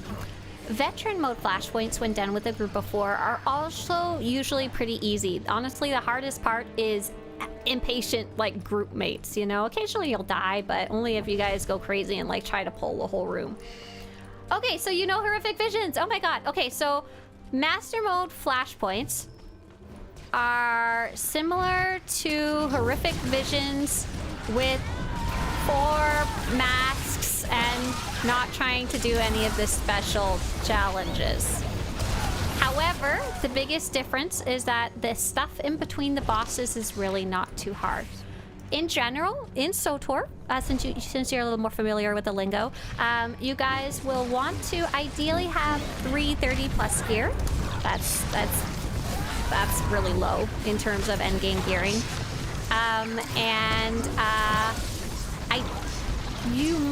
I don't think you could do it 2 people. That seems really difficult. But I think based on if you've done Horrific Visions, y'all should be fine. Y'all should be super fine. Last question. Can I ask, is either of you a tank or a healer? Because if, like, one of you is a tank, comparing Master Mode Flashpoints to Mythic Plus is crazy. I'm not. Yeah, I haven't even run Mythic Plus at all. I wouldn't even know the difficulty scale of those. I know about it through my friends that I play with, who relay they like to tell me stories from their Mythic Plus group, because I'm friends with those people too. So they'll tell me all the crazy, like, we did our first 7 key last night. I'm like, great. I have no idea what that means. I'm so proud of you guys. Oh, Joe says, I got tricked and stuck in a solo flashpoint for 2.5 hours last night. Oh my gosh, Esselis is such a long flashpoint. I'm so sorry. I wish solo content had its own difficulty options. Wouldn't that be nice? I would love that. I would love that so much. What World of Warcraft server am I on? The one that has all the good jokes. The one that has oh, okay, guys, help me out. It's the one that when you go to the inn where all the events are and there's a bunch of people dressed half naked pants who are doing special role-playing. That one. You go to Goldshire and there's some fun stuff happening. Whatever server, Moogard, that's the one. You got it. You got it. There was a reason we picked it. There was like a couple options that seemed good, and then I said, "Wait, can we go to one with the Goldshire Inn?" Because I watched a YouTube video about it a really long time ago. I thought it was really funny. And now the best part is we like to do the events because I'm a very casual player. When there's a new event, we go check it out, and right beside that inn is where the events are, and some of the events send you in there, so you're like wading through half-naked butterfly furry people, and you're like, excuse me, pardon me, sorry, just trying to get to the event. Trying to get upstairs to fluff a pillow for the event. Yeah, it's been a good server, and because World of Warcraft has so much cross-queuing functionality, it doesn't really matter too much. Lots of events. Yeah, let's see. Anyone grab the last mask? Oh, I wasn't even looking at those, to be honest. There is a little shortcut to get in here, but I think some of our friends missed it. JR is trying to lead Ivara. Ivara, if you can hear me, back up the way you came a bit. Skull says, anyone ever wonder how we get out of this cave after it's done? Oh yeah, no, Skull, I know. You go in the acid. And you get completely disintegrated, okay? And then you float up as hey, let me live my life in the acid. And then you float up like little particles and are reassembled by midichlorians up there. I was tricked! The story said take the ship to Coruscant, then I got on the shuttle and was stuck. Okay, it's not supposed to take you an hour and a half, just to give some context. If it took you that long, it's you was struggling, you was having a day. But that one is fairly long. There was another option to go directly there, and ideally that should be a fun piece of story content, but it doesn't sound like you were. You were running what is called the Essalus. The Essalus, and there's multiple bosses and story cutscenes and stuff. Yeah. But yeah, let's see. It was who was asking about the comparing it? That was Zwilly. Zwilly says we both play DPS, but we're both usually Jedi Knights with Guardian off spec, so we both probably pick up tank. We both tanked in WoW, and I've tanked a lot in Final Fantasy. Okay, so the reason I was saying that, Zwilly, is if you have a tank who knows what they're doing in Master Mode Flashpoints, or rather knows the concept of tanking, you're in for a treat. You're gonna have smooth sailing, you know? You're gonna be totally fine. Oh, I gotta go. I'm so sorry. If you guys want to do the boss without me, go ahead.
Sorry. Boom, boom, boom. Okay, we're good. We're all here. You guys made it. Nice job. Great check. Sorry about that. Jump for ready check without Saya. Oh, because I was the only group leader. I'm sorry. Anyways, I apologize. I forgot who my other tank was. So I don't know. I forgot to ask if this was anyone's first time. Basically, come all close to the boss. Everyone come close to the boss. Everyone close. Everyone come close to the boss here. Get on over. Come right up to the boss. Why do we come right up to the boss? Because it allows all the little babies to come to us. So even Danafe and Robin, if y'all could get close in here too, that would be awesome. I appreciate that. Here they are. Here they're coming. All the babies. So there's not too much you have to pay attention to other than if you see some babies, feel free to kill them first. Come here, you lady. Big mama. Gosh, I don't have any aggro today. I'm so sorry. So sorry.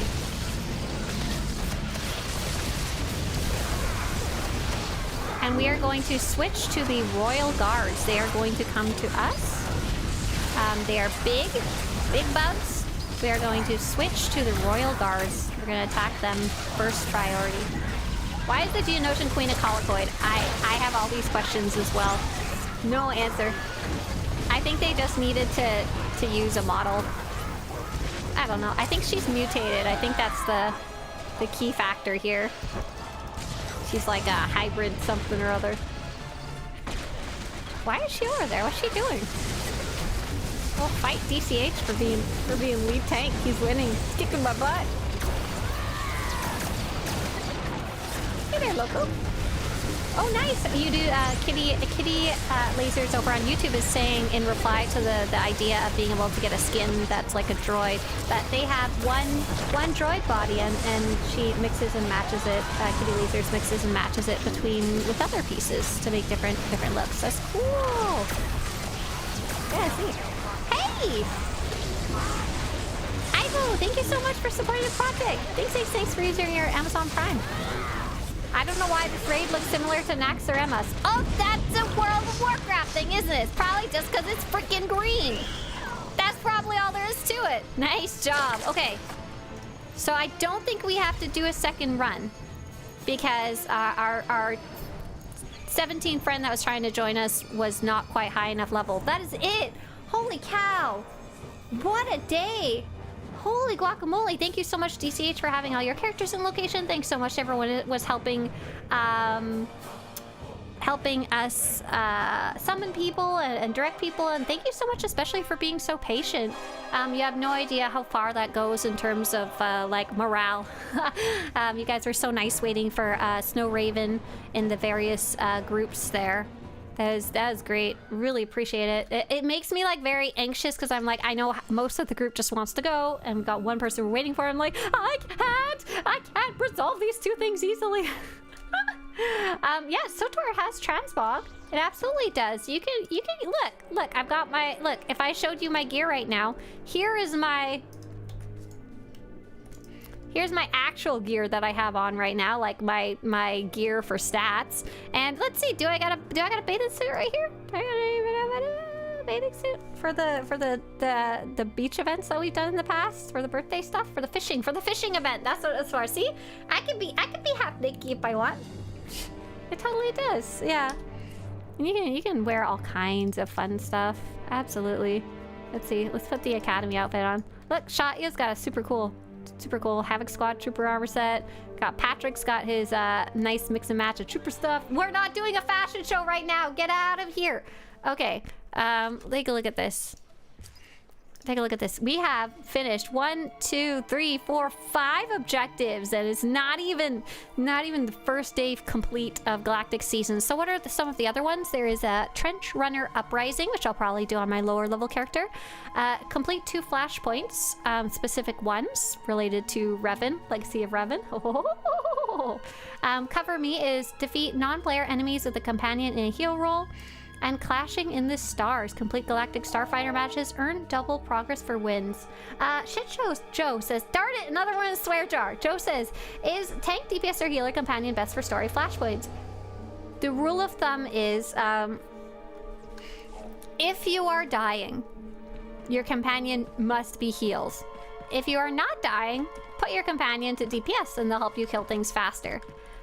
You are like level like 13 at this point. You are a little tiny baby. There's a small sorry, you're low level because you just started the game, so things are going to take a while to kill regardless. There's a small chance that you may have accidentally entered the veteran version of the flashpoint. I doubt it, but it happens sometimes, in which case everything would take 65 times longer. Very nice progress with weekly objectives on day 1. Yeah, no kidding. I'm a happy camper there. I would just fill up on heat and have to spam blaster for 5 minutes. So part of the... Okay, yeah. We can talk about that. You were playing... are Arsenal Mercenary. Yeah, let's absolutely go over this a little bit. This is something I love to talk about. So I'm pulling up the basic class guides. I'm gonna mute this mournful Osis music because it's kind of killing me inside. I'm gonna put some fun music. Yeah. So I'm gonna look up Arsenal Mercenary. Here it is. Let's go and read it. Okay, so I have this page. It's called the Arsenal Basics Guide. It is designed for level 80. However, I coded this tool. I made this tool because so many people ask, like, is there any class guides for X level? And the answer is no, not really, but here is something that might work. So what level are you? What level are you, Joe? What level are you, Joe? Or I guess what level were you? You're probably higher level now, huh?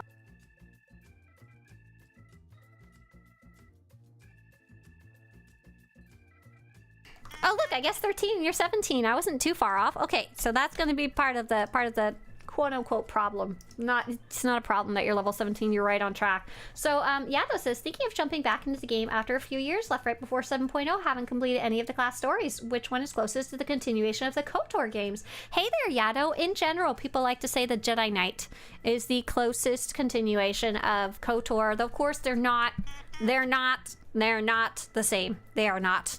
Very much so in both tone and writing and characters. Jedi Knight seems to be the favorite, though. The KOTOR 3 is the joke people like to say. However, a lot of the classes are fun, and if any of them seem to appeal to you, I would just go jump into that one. Okay, the Smuggler is the continuation of KOTOR. You think so? Okay, so you're 17 now, so you were even lower level when you started. So I've typed in 17. I pressed go. I'm gonna take a look at what abilities I have. So for attacks, you literally only have like 5. You have 6 on this list, but this one replaces this one at level 15. So you've literally only got 5 attacks to use.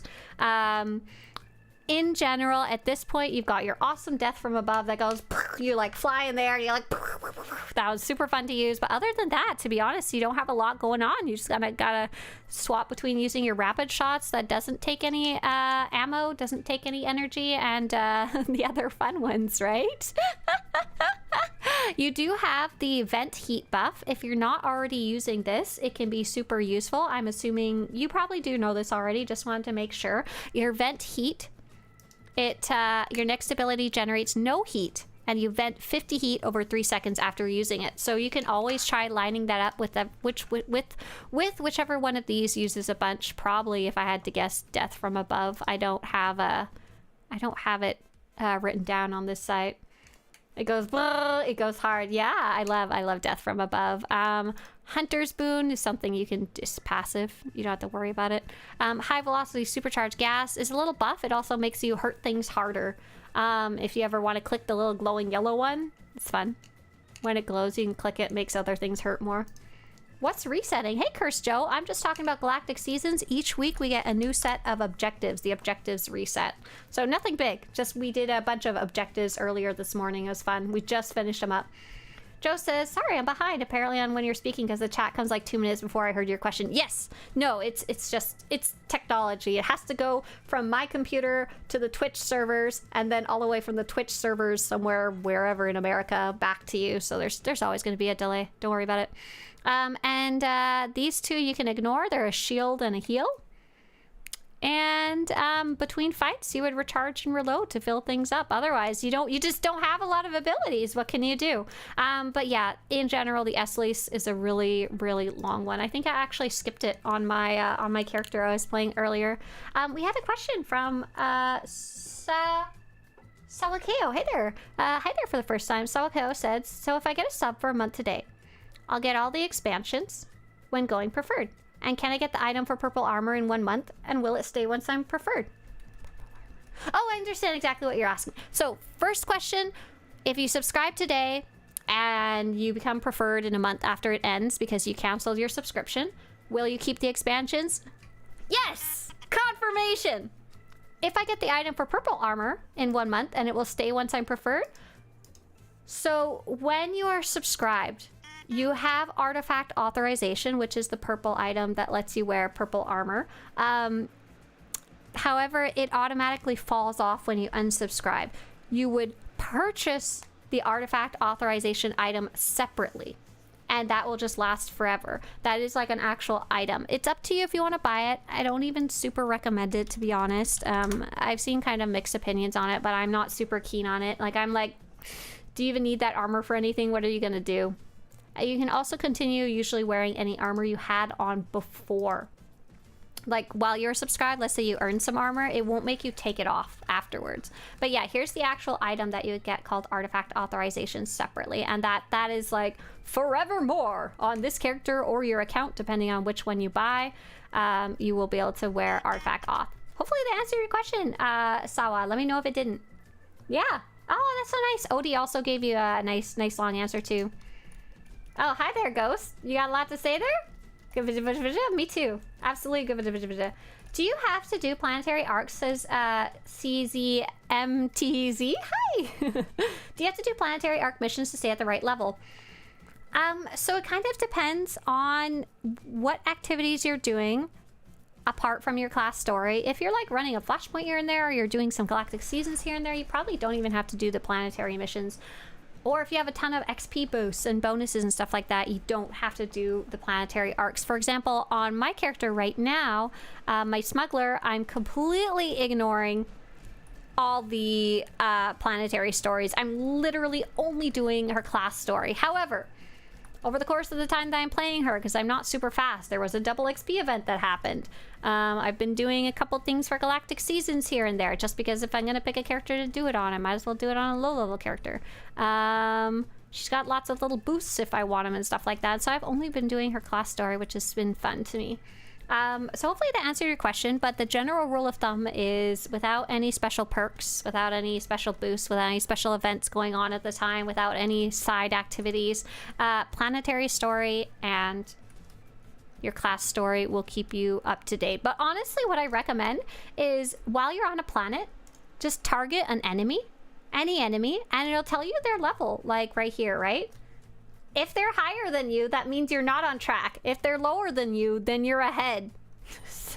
So you can kind of play things at your discretion. Maybe you could skip one planetary story and but do another, or just as your interest goes, you know? I originally thought I was going to have to do side quests, but I ended up, like I said, doing all these little side things like galactic seasons and the double XP event that made it so I never even had to. I never even had to go do the planetary story if I didn't want to. I have so much currency to spend. I'm going to drink this Coca-Cola. I have 11,000 tech fragments. My conquest columns are getting close to full. I've got 1,200 OP-1 catalysts. Everything is full. The entire time we were playing today, it was like, you're full up, you're full up, you're full up. And I'm like, ah! So I think what I wanted to do is I was working on my DPS set of gear. I wanted to make sure that, what did I want to make sure? I wanted to make sure my implants were all the way updated, and I think they already are, but let me double check it.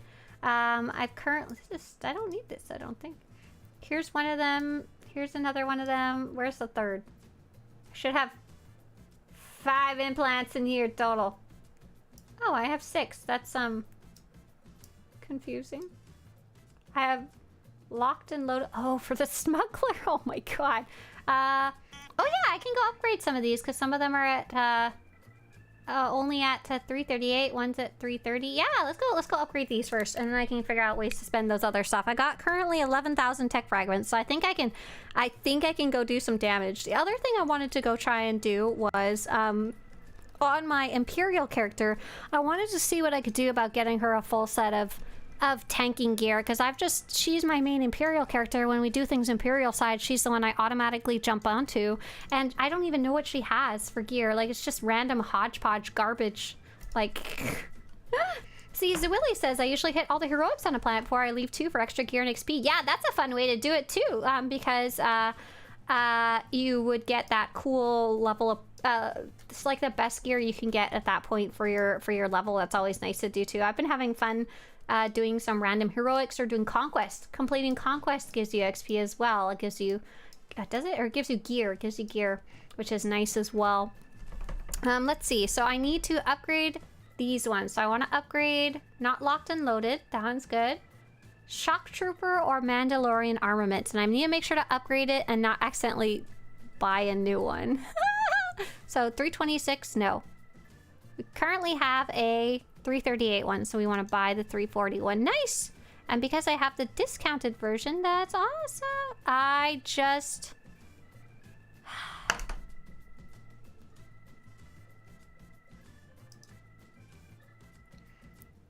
I can't buy it back and get... Oh my god.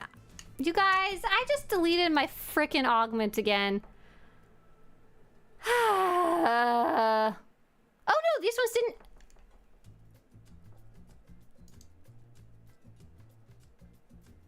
Did it give me my augment back? No. No. If there was an augment in it, there isn't anymore. But I'm not entirely sure if there was one in the first place. The Shock Trooper one doesn't... Oh, the Shock Trooper one did have one! Oh, man! Son of a gun! Ooh! Why do I do this every time? This is so upsetting. Why does it steal my stuff? Oh! Did you try not deleting your augment? No! I should have! Let's see, I pulled the one out of the Shock Trooper at least, but that was after lessons were learned the hard way. Cry. I have to do this so often. My friend Zach, back when he was a much newer player, he had much less resources. He was so nice. For my birthday, he got me a singular gold augment, and it was very expensive, and I didn't have any yet. And I deleted it. Somehow. I don't know exactly what happened to it, but it's gone. Okay, so that was some good upgrades. So we had a question, what can I do with OP-1 Catalyst? And I'm actually going to go on my other characters, so we might as well go check that out there. I returned recently and just do story for your class. It's more than enough, but do what is fun for you and your friends if you play with them. Terrain car, what a great suggestion. Absolutely. I'm kind of like, if something looks fun, go do it. Like, who cares about XP in the end there? Joe says, I forgot to say thank you. You're very nice. Absolutely. Joe, hopefully, like, you probably already had figured out most of what I told you, but I'm glad to be able to offer some confirmation that it's just because you're low level, you don't have many abilities yet, so things are slow to kill. If you're not dying, set your companion to DPS and go to town. So here's Eavesdrop. Here's my Imperial character. Can you become a Mandalorian in SWTOR? I don't want to get too spoilery, but if you play the Bounty Hunter story, you would be very steeped into Mandalorian lore, right? Sawakai says, yeah, I see. All clear on the subscription and preferred access. All clear. Thanks. Great site. I've learned a lot. Thank you. Thank you, Sawa. I'm glad the site was useful to you. And I'm glad you're able to double check that in person. I find it very confusing when I'm trying to try other games. I find it so confusing about, like, what do I have to buy? What do I have to subscribe? This and that. What is required? What is not required? What if I don't want to spend a lot of money yet because I'm not playing very frequently yet? So what do you do with OP-1 catalysts? I'm going to use them to gear up my character. The cool thing is OP-1 catalysts come mainly being the keyword, from operations. If you play operations, even just story modes regularly, you're gonna get a whole bunch of them. You get a whole lot of them. And however, with the game being updated over time, you can also earn them from doing any activity in the game, because any activity that gives you any type of currency can be exchanged for OP-1 Catalyst. So any type of level 80 endgame currency can be exchanged to OP-1 Catalyst. It just takes a little longer to earn them that way. Talisian says, hello, good morning, Swtorista. Hope your stream is going well. Thanks, I'm having a lot of fun. We just finished a whole bunch of group activities, and I need to go spend some of my level 80 currencies because they keep filling up. Except for Warzone currencies, that is correct. And then afterwards, I'm gonna go get my tortoise. I'm gonna show you guys my tortoise after this. I just wanted to do this before I forget. We have to do the hard work first before we can do the fun work of go get the tortoise. Okay, so let's start by opening my bank, because my inventory, as always, is full of junk. As always, full of junk. I like Phantom's suggestion of no augments till cap, but Intezar made some for me. It was so nice. Okay, good. So it looks like we have some space in the bank for whatever the heck all of this stuff is. I'm not even going to try to sort it. I'm just going to put it in here? I don't... What's that? That's a totally different type of thing. Oh my god. I'm gonna cry. Devoted allies. Oh no, it doesn't matter because I'm done the armor project. It legit doesn't matter. Who cares? It can just all go in the garbage for all I care. It doesn't matter. We don't need this anymore. Section Guardian gear. Nope, definitely don't need that. Legacy gear. Nope. Electric gaze. Not needed. Oh. This one kind of needed, actually. These are the Galactic Season stuff that I accidentally got on this character. Are these ones? No. No. All good. These are Bessie stuff. We got some 5,000 different lightsaber poles for no reason whatsoever. Who knows? Are any of these actually good? No. They're for level 70. Oh my gosh, what is all this garbage? Why? Bessie stuff can go in the bank? I don't even know why I have these. I'm just gonna use them. Probably opened up some Galactic Seasons facts. How do you accidentally get gear? It was probably stuff that I was collecting for the website. Sometimes I over collect it and I have no, like, it's hard to keep track of everything that I have at this point, or everything that I'm trying to have is even difficult to keep track of at this point. Okay, let's see. And sell that. Ooh, Barnacle, I'll keep that. Random Systech generator, random GIF, go away. Random color crystal can get deleted. Verified temperature data. I don't even know what that is.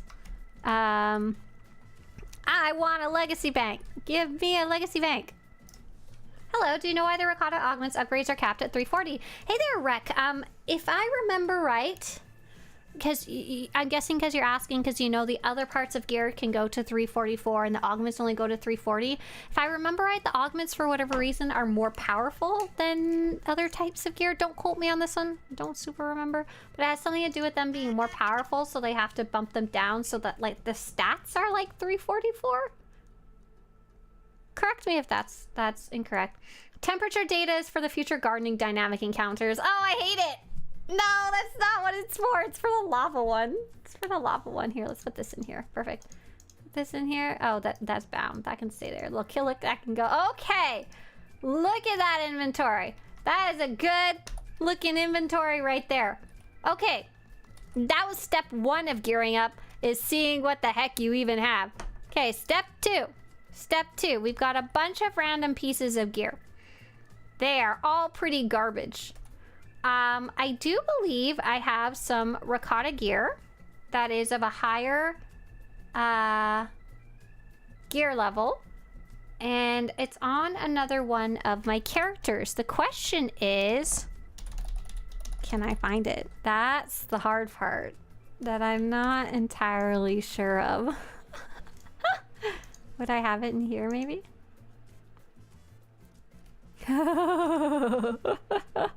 Here's some Kalumi stuff. I want some Ricotta stuff if I have it. I am unsure. Oh, I was collecting the Kalumi gear and I was collecting the Chinese gear, but I don't think I was collecting the Ricotta gear because I was able to get screenshots of the Ricotta gear for free on the PTS, so I didn't actually collect it. Is it possible to unbind an item? Asks a Trash Human. Hey there, Trash Human over on YouTube. No. Unfortunately, once an item is bound to your character, it cannot be moved in any way. There's no exceptions to that rule. However, there are sometimes ways to get other copies of the item, or to unlock the item across your entire account, or you can just go get another copy of it, and it really depends on the item and how you got it. Is it a Trash Human? Is it a specific item that you were wishing you could unbind, or was it just kind of a general question? Okay, let me make sure that I didn't happen to stash any gear in here. I'm trying to like see if I recognize any of the items as being Ricotta. So I got a bunch of crafted gear. I got a bunch of gear I was collecting. Looking like a dough. And looking like a dough. Looking like a no. Okay, I swear to God I thought I had some more, but maybe oh, it's on my other character. So I ideally want to have them have their own separate set of gear so I don't have to schlep it around between my two characters. Okay, so what can I do with my Ricotta OP-1 catalysts? So basically what I can use them for is 2 things. I can spend them on gear directly and buy item rating 324 purple ricotta gear. So that is the best quality of gear, so purple. However, it's really low item ratings. I want to get all the way to 344 eventually. And you can see them on this vendor here. They cost OP-1 catalyst. It's very small, but like this piece costs 25, this piece costs 20, and I have right now 1,200. I have a lot saved up. I have a lot. Oh, we got some lovely questions over on YouTube, and I'm going to answer those. Just let me buy my gear so I don't lose my brain. So let's get at least let's start with, so I'm trying to decide exactly what I want to do. So the other thing you can do with OP-1 Catalyst, and I think I can start there. Could anyone help me with something and remind me if I am an assassin tank, what are the 2 relics that I want? They're gonna be 2 relics that are not on use. So probably, no wait, maybe I can figure it out myself. It'd be reactive warding to give me absorb shield, and whatever one would give me the other type, right?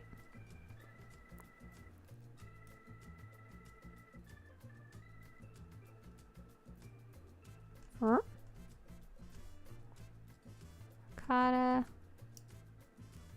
Ricotta.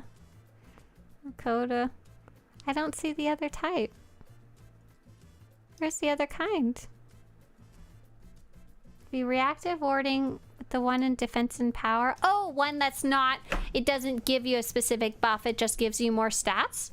I'm gonna take a quick look at what's on my main character. Don't worry, Shelly's gonna come out eventually.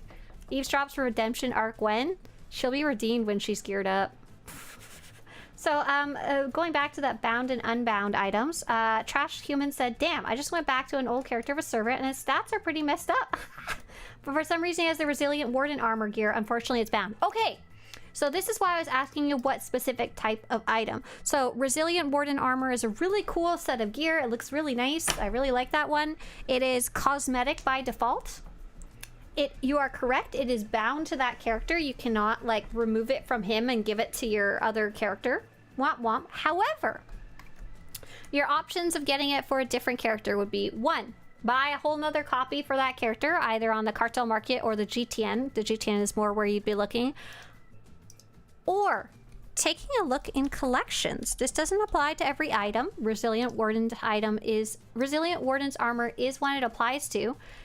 If you pay cartel coins, it'll be either 400 or 600, I forget exactly what. You can then get infinite copies of that armor across your entire account. So if you happen to have any cartel coins on hand, or you earned from Galactic Seasons, or you got 500 free from subscribing, that is a great way to spend them if you've got an armor set, especially a expensive or rare one like this, and just unlock it across your entire account. This is also a great set to unlock across your entire account because it goes good on Jedi, it goes good on Sith, it dies really well. You could even use like parts of it for like a bounty hunter or a agent, I think would go really well. The only characters it might not fit well is like a smuggler and a trooper.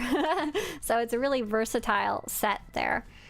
Okay, so I logged into this character and I was double checking what pieces I have. So I do have, oh, I apparently went for pure stats on this one. Brazilian Warden. Did I do this on purpose? So I have 2 relics of shield matrix on this character. It could have also happened by accident because my gear gets all fudged up all the time. It's always a mess.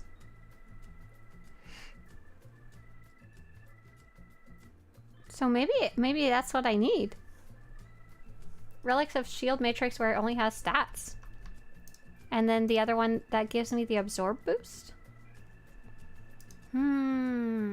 And then we had a nice question from Throwing Agents. Does SWTOR have much solo-related in-game stuff to do? Hey there, Throwing Agent.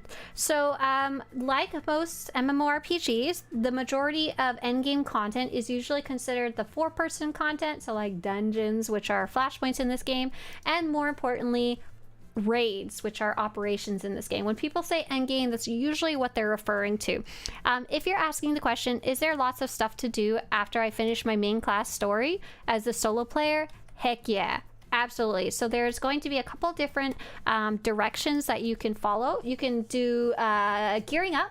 Even solo players can earn the best gear in the game, which is super cool. You can do collecting, which is getting credits or items, trying to collect mounts, dyes, cool armor sets for fashion, pets, decorating your stronghold, stuff like that, collecting and cosmetics. You can do exploration. There's a whole bunch of achievements and stuff and a whole bunch of like hidden little secrets. I love cataloging those. They are all over my site. Hey, what's your name? Hey, I go by Swtorista. My character's name is Saya. That's the other name I go by online. Endgame, you mean Space Barbie. There is a lot of expansions to go through, so even when you're done your class story, there is a lot to do. And I'm gonna link you the story order chart just so you can see the sheer scope and scale of how much story you can go through, including all the mandatory story, like the side stories that you can go do that you may have even missed along the way. Okay, well, let's start by getting that relic of the relic. So this one is on use. This one is shield matrix. There we go. So I'm gonna buy one of these, and then I'm going to spend the rest of these on upgrading it. So I bought it for 25, and now I go to the upgrade vendor, and I'm gonna try upgrading it all the way to 344. And the reason I'm doing a relic is because using the, I feel like I'm talking like French, like I'm talking a total gibberish language. I'm so sorry for those of you who are kind of newer to things. Using the hide and seek method, I'll be able to get 340 gear for most of my gear pieces, except for my relics, my implants, and my earpiece. So if I'm gonna spend my OP-1 catalyst, I might as well use them on my relics first, because I'm never gonna be able to use the mods on them for sure. Relic of the relics. That's a canteen event. Okay, let's see. So upgrade to, we started at 324. Upgrading it takes 50. Upgrading it again takes 60. Upgrading again takes 60. Upgrading again takes 60. Oh my gosh, and all my credits. Upgrading again takes 60. Upgrading, it could be 50. I can't actually see. 60. Upgrading again takes 60. Upgrading again takes 60. Are we there yet? We're at 340. Upgrading again takes 60. Upgrading again takes 60. We have done it. So we now have one singular relic at 344. And how much currency do we have left? We spent like half our currency on upgrading one relic all the way. But now it's an awesome relic. So I need to figure out, do I need to get a second relic of the shield matrix, or do I need to get something else entirely? The good news is I can probably go and grab the earpiece without too much worry. However, I might have, if I go look in my bank, sometimes when I'm being smart, I will save pieces that I get and stash them away for like another character to use. But yeah, throwing agents, I hope that answered your question. Throwing said, thank you. You're welcome. Yeah, have fun exploring. And I've got a lot of resources on my site about all the fun optional things you can go do, which is the kind of stuff I really like. Judge says, been thinking about getting back into SWTOR. Is the current endgame worth grinding for? Hey, Judge, I like to generally ask, when was the last time you played? Is the current endgame worth grinding for? I mean, if you ever ask me that question, my answer is always no. Is anything worth grinding? No. I'm not the right person to ask that. Do I like the current endgame gearing system? Yes, I actually really like it. I'm a big fan of it, mainly because it gives you a lot of variety in how you want to gear up. It gives you a lot of options. And that's why we're talking about how solo players can gear up as well. And if you're the kind of player who likes to do group content as well, you can gear up even faster. Judge is also asking for handouts. Judge is like, anyone could throw me a Tempest Warden set at me, I'm poor. How do I know which relic to buy? You get a more experienced player to tell you. Because you don't ask me, because I always forget and never write it down. I'm so sorry. I'm so sorry. But yeah, Achilles is actually really nice in letting you know that you don't even have to necessarily grind gear. There's lots of other stuff you can go chase down, like legendary origin stories. A lot of people like to do that, absolutely. Oh my gosh. Okay, so let's see. I'm looking to see with my eyes I'm looking with my eyes. I'm looking to see if I have any end game gear pieces that are good for this character. It looks like, interestingly enough, it looks like I already have at least one. Nope. That's an item rating 306. Why do I have garbage in here? What is this stuff? Oh, these are for sorcerer, I think. The good news is, apart from relics, I did write everything else down. So if I look up Assassin Shadows Creed, Sith Assassin, Swtorista tank. Hello? Basics guide. Nice. Nice, nice, nice. The one with defense and power. Oh no. Oh, no, wait, that sounded like it was entirely incorrect. So if I look in here, okay, so I want dynamic force and force resistance. I don't think these are what I have. Oh, it looks like I was working on earning this dynamic force and force resistance. Force resistance. Do I have one of those? If I do, it's on another character and she can keep it. But that's nice. I have a little bit of a piece already ready to go.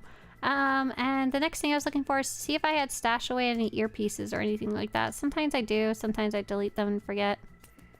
Looks like I don't have any hiding around. I wonder if I have hide and seek available on this character. If I had to guess, I do. If I don't, the good news is I have a piece already ready to go on my other character. Which is nice, because I already done it before. Yeah, 306 used to be best. Now it's just garbage, right? When I go home, I want to play my Sith Warriors. Ooh, have fun. You guys are talking about all the Imperial stories. Nice. Nono says, I had to go and come back. How do I join your Discord, etc.? Let's see if I can copy that information over to you over on YouTube. It's a bit difficult. It's a bit of a mess. Because YouTube is messy baby. Messy baby about copy pasting for sure for me. Let's see if I can do this. There you go. That's all the info. That giant wall of text I just put for you. So let's see. It looks like a smart thing to do next would be maybe to buy an earpiece, and then once I fully figure out my stupid relic situation, then I can buy the last one. I won't have enough OP-1 catalyst anyway. So which earpiece do I buy? There's gonna be the, and I know the answer to this one, this is a theoretical question. There is two options for tanking. They're usually the blue ones in general. There's kind of a blue aqua one and then kind of a purpley blue, pretty blue. Two blue ones. There's the Rakata Bulwark device and the Rakata Bastion device. They both have the same amount of endurance and mastery. And the difference is how much one has absorption and one has shield rating, and they're two different types of stats. They have the same numbers, just different types of stats. I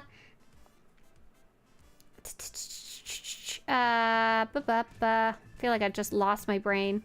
How do I know which one I should get? When it comes to making your gear sets, in general, you don't want to buy specific pieces of gear, just in a general way, but instead, you want to have an overall stat pool. Overall stats, number of stats that you have, and you're trying to reach certain thresholds. So for example, I'm trying to get I think for tanking, I want to get a kind of a ratio of absorption and defense. I don't remember if I have that written down. Oh, apparently I'm shooting for shield 5,000 to 5,500 and the rest into absorb. So right now, since I have so little gear, it doesn't matter which one of the two I buy, because I can buy one and then tailor the rest of my gear around it. When I'm setting up and buying the other pieces of my gear, I'll look at my stats. I'll be like, how much shield do I have? Right now, I only have 3,400. It doesn't really matter. I need more. I need more in general. Okay, so let's see. Rakata. Let's put some shield just so I can math easier. And so that's the general rule of thumb, is it doesn't matter which one of those two that I needed. If I was a damage player, I would once again look at my stats. If I don't have enough of everything yet, I'd start putting it into accuracy till I reach that juicy. Oh, did I forget to buy it? Or did it automatically go in my ear hole? Oh, I thought I pressed it to purchase it. I did not. This is... Wait a sec! Did I buy the wrong item? Oh my god. I did. I bought the implant instead of the earpiece. Oh my god, it's because I'm busy talking to you guys. This is your fault. I'm blaming 100% squarely on chat.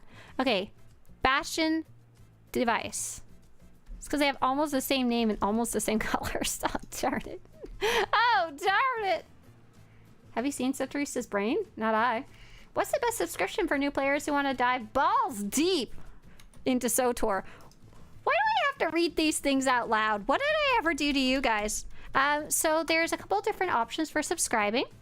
The first option, the cheapest option, is 30 days per month, billed every 30 days, $15. So if you're just starting and you're not sure if you wanted to play, you could just grab this 30 days and make sure to cancel it before it ends, and then you can decide from there. However, you wanted to go, as you said, balls deep into SWTOR. I would actually recommend this little Join the Fight bundle. If you've got a little extra money, this Join the Fight bundle is actually really nice. It's $40. It's 2 months of subscription. It gives you a bunch of cartel coins, which are, you can use them for cosmetic items, which is really nice. And it also gives you a mount right away. I don't know if you've had a chance to get one yourself yet, but I believe it's like level 1. Yeah, you get a speeder at level 1, and this is actually a really nice speeder. I was taking pictures of it the other day. Like, it's I do recommend that package if you are like gung-ho about SWTOR and you're like, no, you're gonna play for 2 months. But yeah, hopefully that answered your question. Let me know if it did. I wish for games like Star Wars The Old Republic that you can write stuff down and take notes and be able to hold at least 10 G of memory for writing alone. LOL. No. Are you saying you would like a story game? Right now I'm playing the game called Blue Prince like with a crown, but it's a play on words. And I have a notebook that I take notes in as we play for puzzles and stuff like that. And I am literally, I have filled up the entire notebook. I've had to go back and start like erasing notes that weren't important. It's been a puzzle game like that in Star Wars would be pretty cool. I don't think we had one for a while. I guess you could say Fallen Order is a bit puzzly. There's some puzzles to solve. How do I get the Obi-Wan like lizard you have? Oh my gosh, Joe, that is my favorite mount in the game. Let me show you that as soon as I finish upgrading this so I don't lose my brain. Oh, I couldn't upgrade it all the way. Oh, I'm poor. Oh no, but I can fix that. But I will show you my favorite, my Obi-Wan mount. I love them. There's a whole bunch of different colors. This is called a Varactile with a V. I'm gonna put the name in chat just so you can see it. There's actually a whole bunch of different kinds and different ways you can earn them. And what's cool is because the mounts website, Swtorista.com. Oh, it's not, it lists all the mounts, but it doesn't tell you how to get all of them yet, because that's what I'm working on. I've got like a spreadsheet I'm working on for it. Ractile. But if you want to see them all, there's a whole bunch of different types. In general, oops, what I clicked around a button by accident. In general, the best way to get one would be the GTN or the cartel market. What do you mean your eyes? Listen, light mode, you need a tan, okay? Enjoy. And there's also technically going to be one coming for something called the Nightlife event that'll be coming up this summer, which is pretty cool. We haven't, we can't actually earn it yet, if I remember right. All right, so I'm working on this gear. I have spent all my OP-1 catalysts, and I was talking about how earlier you can even get this best gear in the game, even if you're a solo player. And as a solo player, the main currency that you'll be earning is called Conquest Commendations. And basically, you can take those Conquest Commendations, you can bring them to a vendor, and you can upgrade them. It's an expensive upgrade. So I trade 2,000 Conquest Commendations for 175 OP-1 catalysts, but that's going to get you at least a couple pieces of Ricotta gear, which is really neat, to be honest, that you can do that at all. In past iterations of the game, for example, like the first 8 to 10 years of the game, I forget the exact number, if you were a solo player, you just could not. You simply could not get the best gear in the game. You were not allowed to. You had to go run the hardest content in the entire game, which is like Nightmare Mode Operations. Oh my god. Like, for real. Like, it was so sad. But now you can. It's just a lot more work to do it solo. Like, it takes a lot longer, and it's a slightly more convoluted path, but you can do whatever type of content you like, which is the nice equivalent. So now I have more of that little currency. I can go back and get out of the way, Kevbell! I can upgrade it the last bit. Yay! Hooray! If I had more tech fragments, I would continue upgrading my implants, but I don't. I can also... The next step I would be doing is I would be... ideally, I'd be starting with this, but I didn't feel like it. Going to the vendors called Hide and Seek. I'd be unlocking them. I don't have them available on this character. Which makes things more difficult. So, I have Hide and Seek unlocked on a different character. However, it's a lot easier if you have them unlocked per character, because then you can see the stats and the gear as you're assembling it. Otherwise, you have to do it on another character, and it gets complicated. I guess I could throw the gear I have on into my legacy bay and give it to my other character that does have it unlocked. It's just a bit of a workaround. I think what I'm gonna do for now is I'm gonna stop. I'm gonna go get Shelly. I'm gonna stop hurting my poor little brain trying to do gear since I've already got part done. And I'm gonna go to the tortoise. Rado had a question. I read somewhere if you subscribe for 1 month, it unlocks everything, but I don't know what benefits you lose after that. So, oh, cool. So I just linked you the guide called Free to Play, Preferred, and Subscribed. I'm gonna link it again just in case you missed it the first time. So you unlock all of the expansion stories, and you unlock the ability to get to level 80.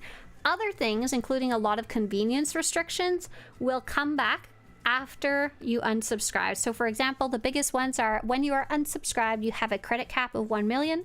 When you're unsubscribed, you cannot play operations. When you're unsubscribed, you can't earn the second part of the Galactic Seasons track. There's lots of little things like that. However, you can keep playing the story even unsubscribed. You can keep leveling up all of your current and future characters once you unsubscribe. So there's still a lot available. When's the next part of the main story out? We don't know. The voice actors union strike just ended like last week, so they have to book them all to get them in the voice studios, but there's all the studios are trying to do that right now. So we have no idea when that will happen, but we do know now it can happen. Okay, so I'm gonna go get Shelly, my tortoise. You guys gonna be good while I'm gone? Can you guys go find a tortoise emoji or something and copy and paste it in chat for me? I'll be back. Oh, my hair, what happened? Okay, just a second.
I got her. Oh, my hair needs a Russian. My gosh, it's all funky.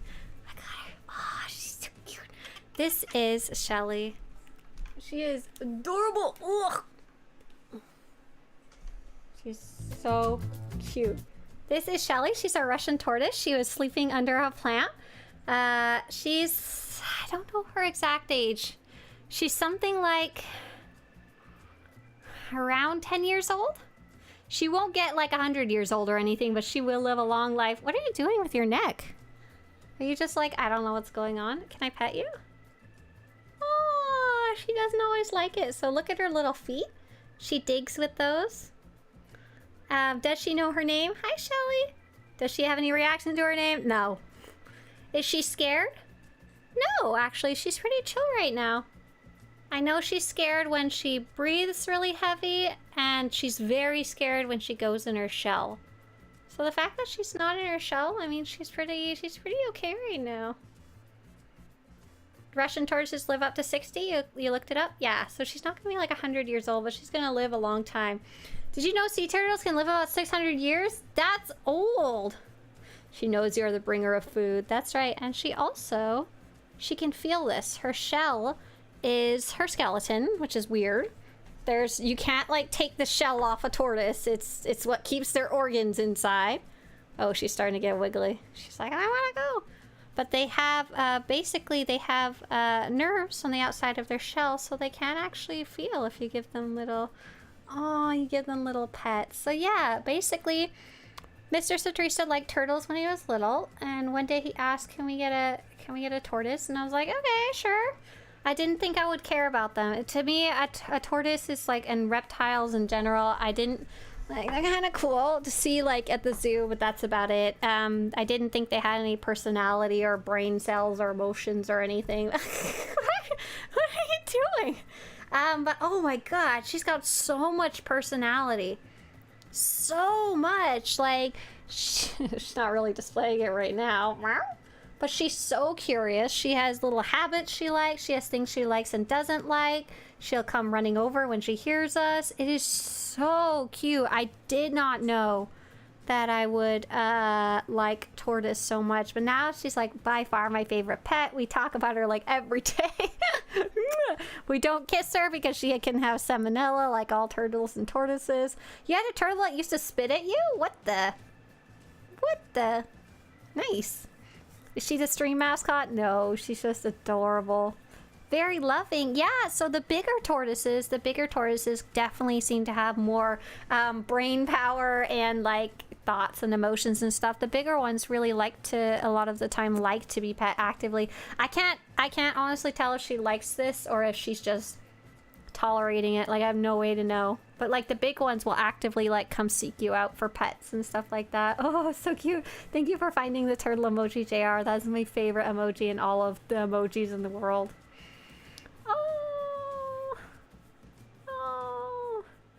Takeshi. If anyone could help Takeshi. Takeshi's having a black screen. I'm wondering if we could find Takeshi the SWTOR crashing guide and send them to go through the list. Oh, so cute. So cute. Is that a turtle teenager? Mutant or ninja? Hello, are you a teenager? No, you're like a preteen? Oh, you're so cute. Look at that stupid little face. Look at it. So cute. Ah, okay, I'm gonna go put you away. It seems mean to keep you out here. Are you a mutant or a ninja? No. Are you in a half shell? You are. Are you a hero? No, you're naughty. You want to see something funny? This stupid tortoise? So dumb. Okay, let's see if you can see it. Nope. The light's on. Gonna have to wash the light. Okay. You see this right here where there's like a white spot? That's her bone. Do you know why there's bone there? Because she's an idiot. She's so stupid. We are freaking out. I was like, do you have shell rot? Is something wrong with you? I'm so concerned. I went to sleep. I woke up in the morning and I said to myself, I know exactly what's wrong, Mr. Swtorista. Come outside with me. And I pick up the turtle and she's been digging a hole and she was banging her shell against the concrete while trying to dig the hole because she would just stick herself in the hole like this and be like, rah, rah, rah, and constantly bonking it. It's like, why are you so dumb? Okay, we're gonna go put you away and then I'll get you some food, okay? And then we'll say bye to everybody. Say bye, Shelly. Probably, it's like, you know when you have a dog, you can wave their arm. She doesn't like that very much. Look, here's her. She's bonk. Look at her butt. Here, diagnose whether my turtle's a boy or a girl. There you go. She's waving goodbye. Bye. Ah! No, no, no. Okay, bye. Oh.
I hope you guys enjoyed visiting with Tortoise today. Thank you guys so much for joining me for Galactic Seasons. It's always a lot of fun on Tuesdays. Tomorrow we'll be doing something with Team Disco. I don't know exactly what, but we'll be checking out some difficult content of some sort. I don't know if we are fully decided. We're gonna go take a look at the SWTOR directory, see who else is online, and we'll go rate somebody else. Let's see. Who else is online? Is there anyone we haven't met that has like a camera on or stuff like that? Oh, Odie's online. You know what? We'll go see Odie. Hope you guys have a great day. Odie was in here earlier. You are welcome to say hi. He's very friendly and surprisingly knowledgeable about the game for being... I remember when he first started playing just a while ago. And it looks like he's doing some big group content. His stream title is Multiplayer with You. See you guys later. Bye!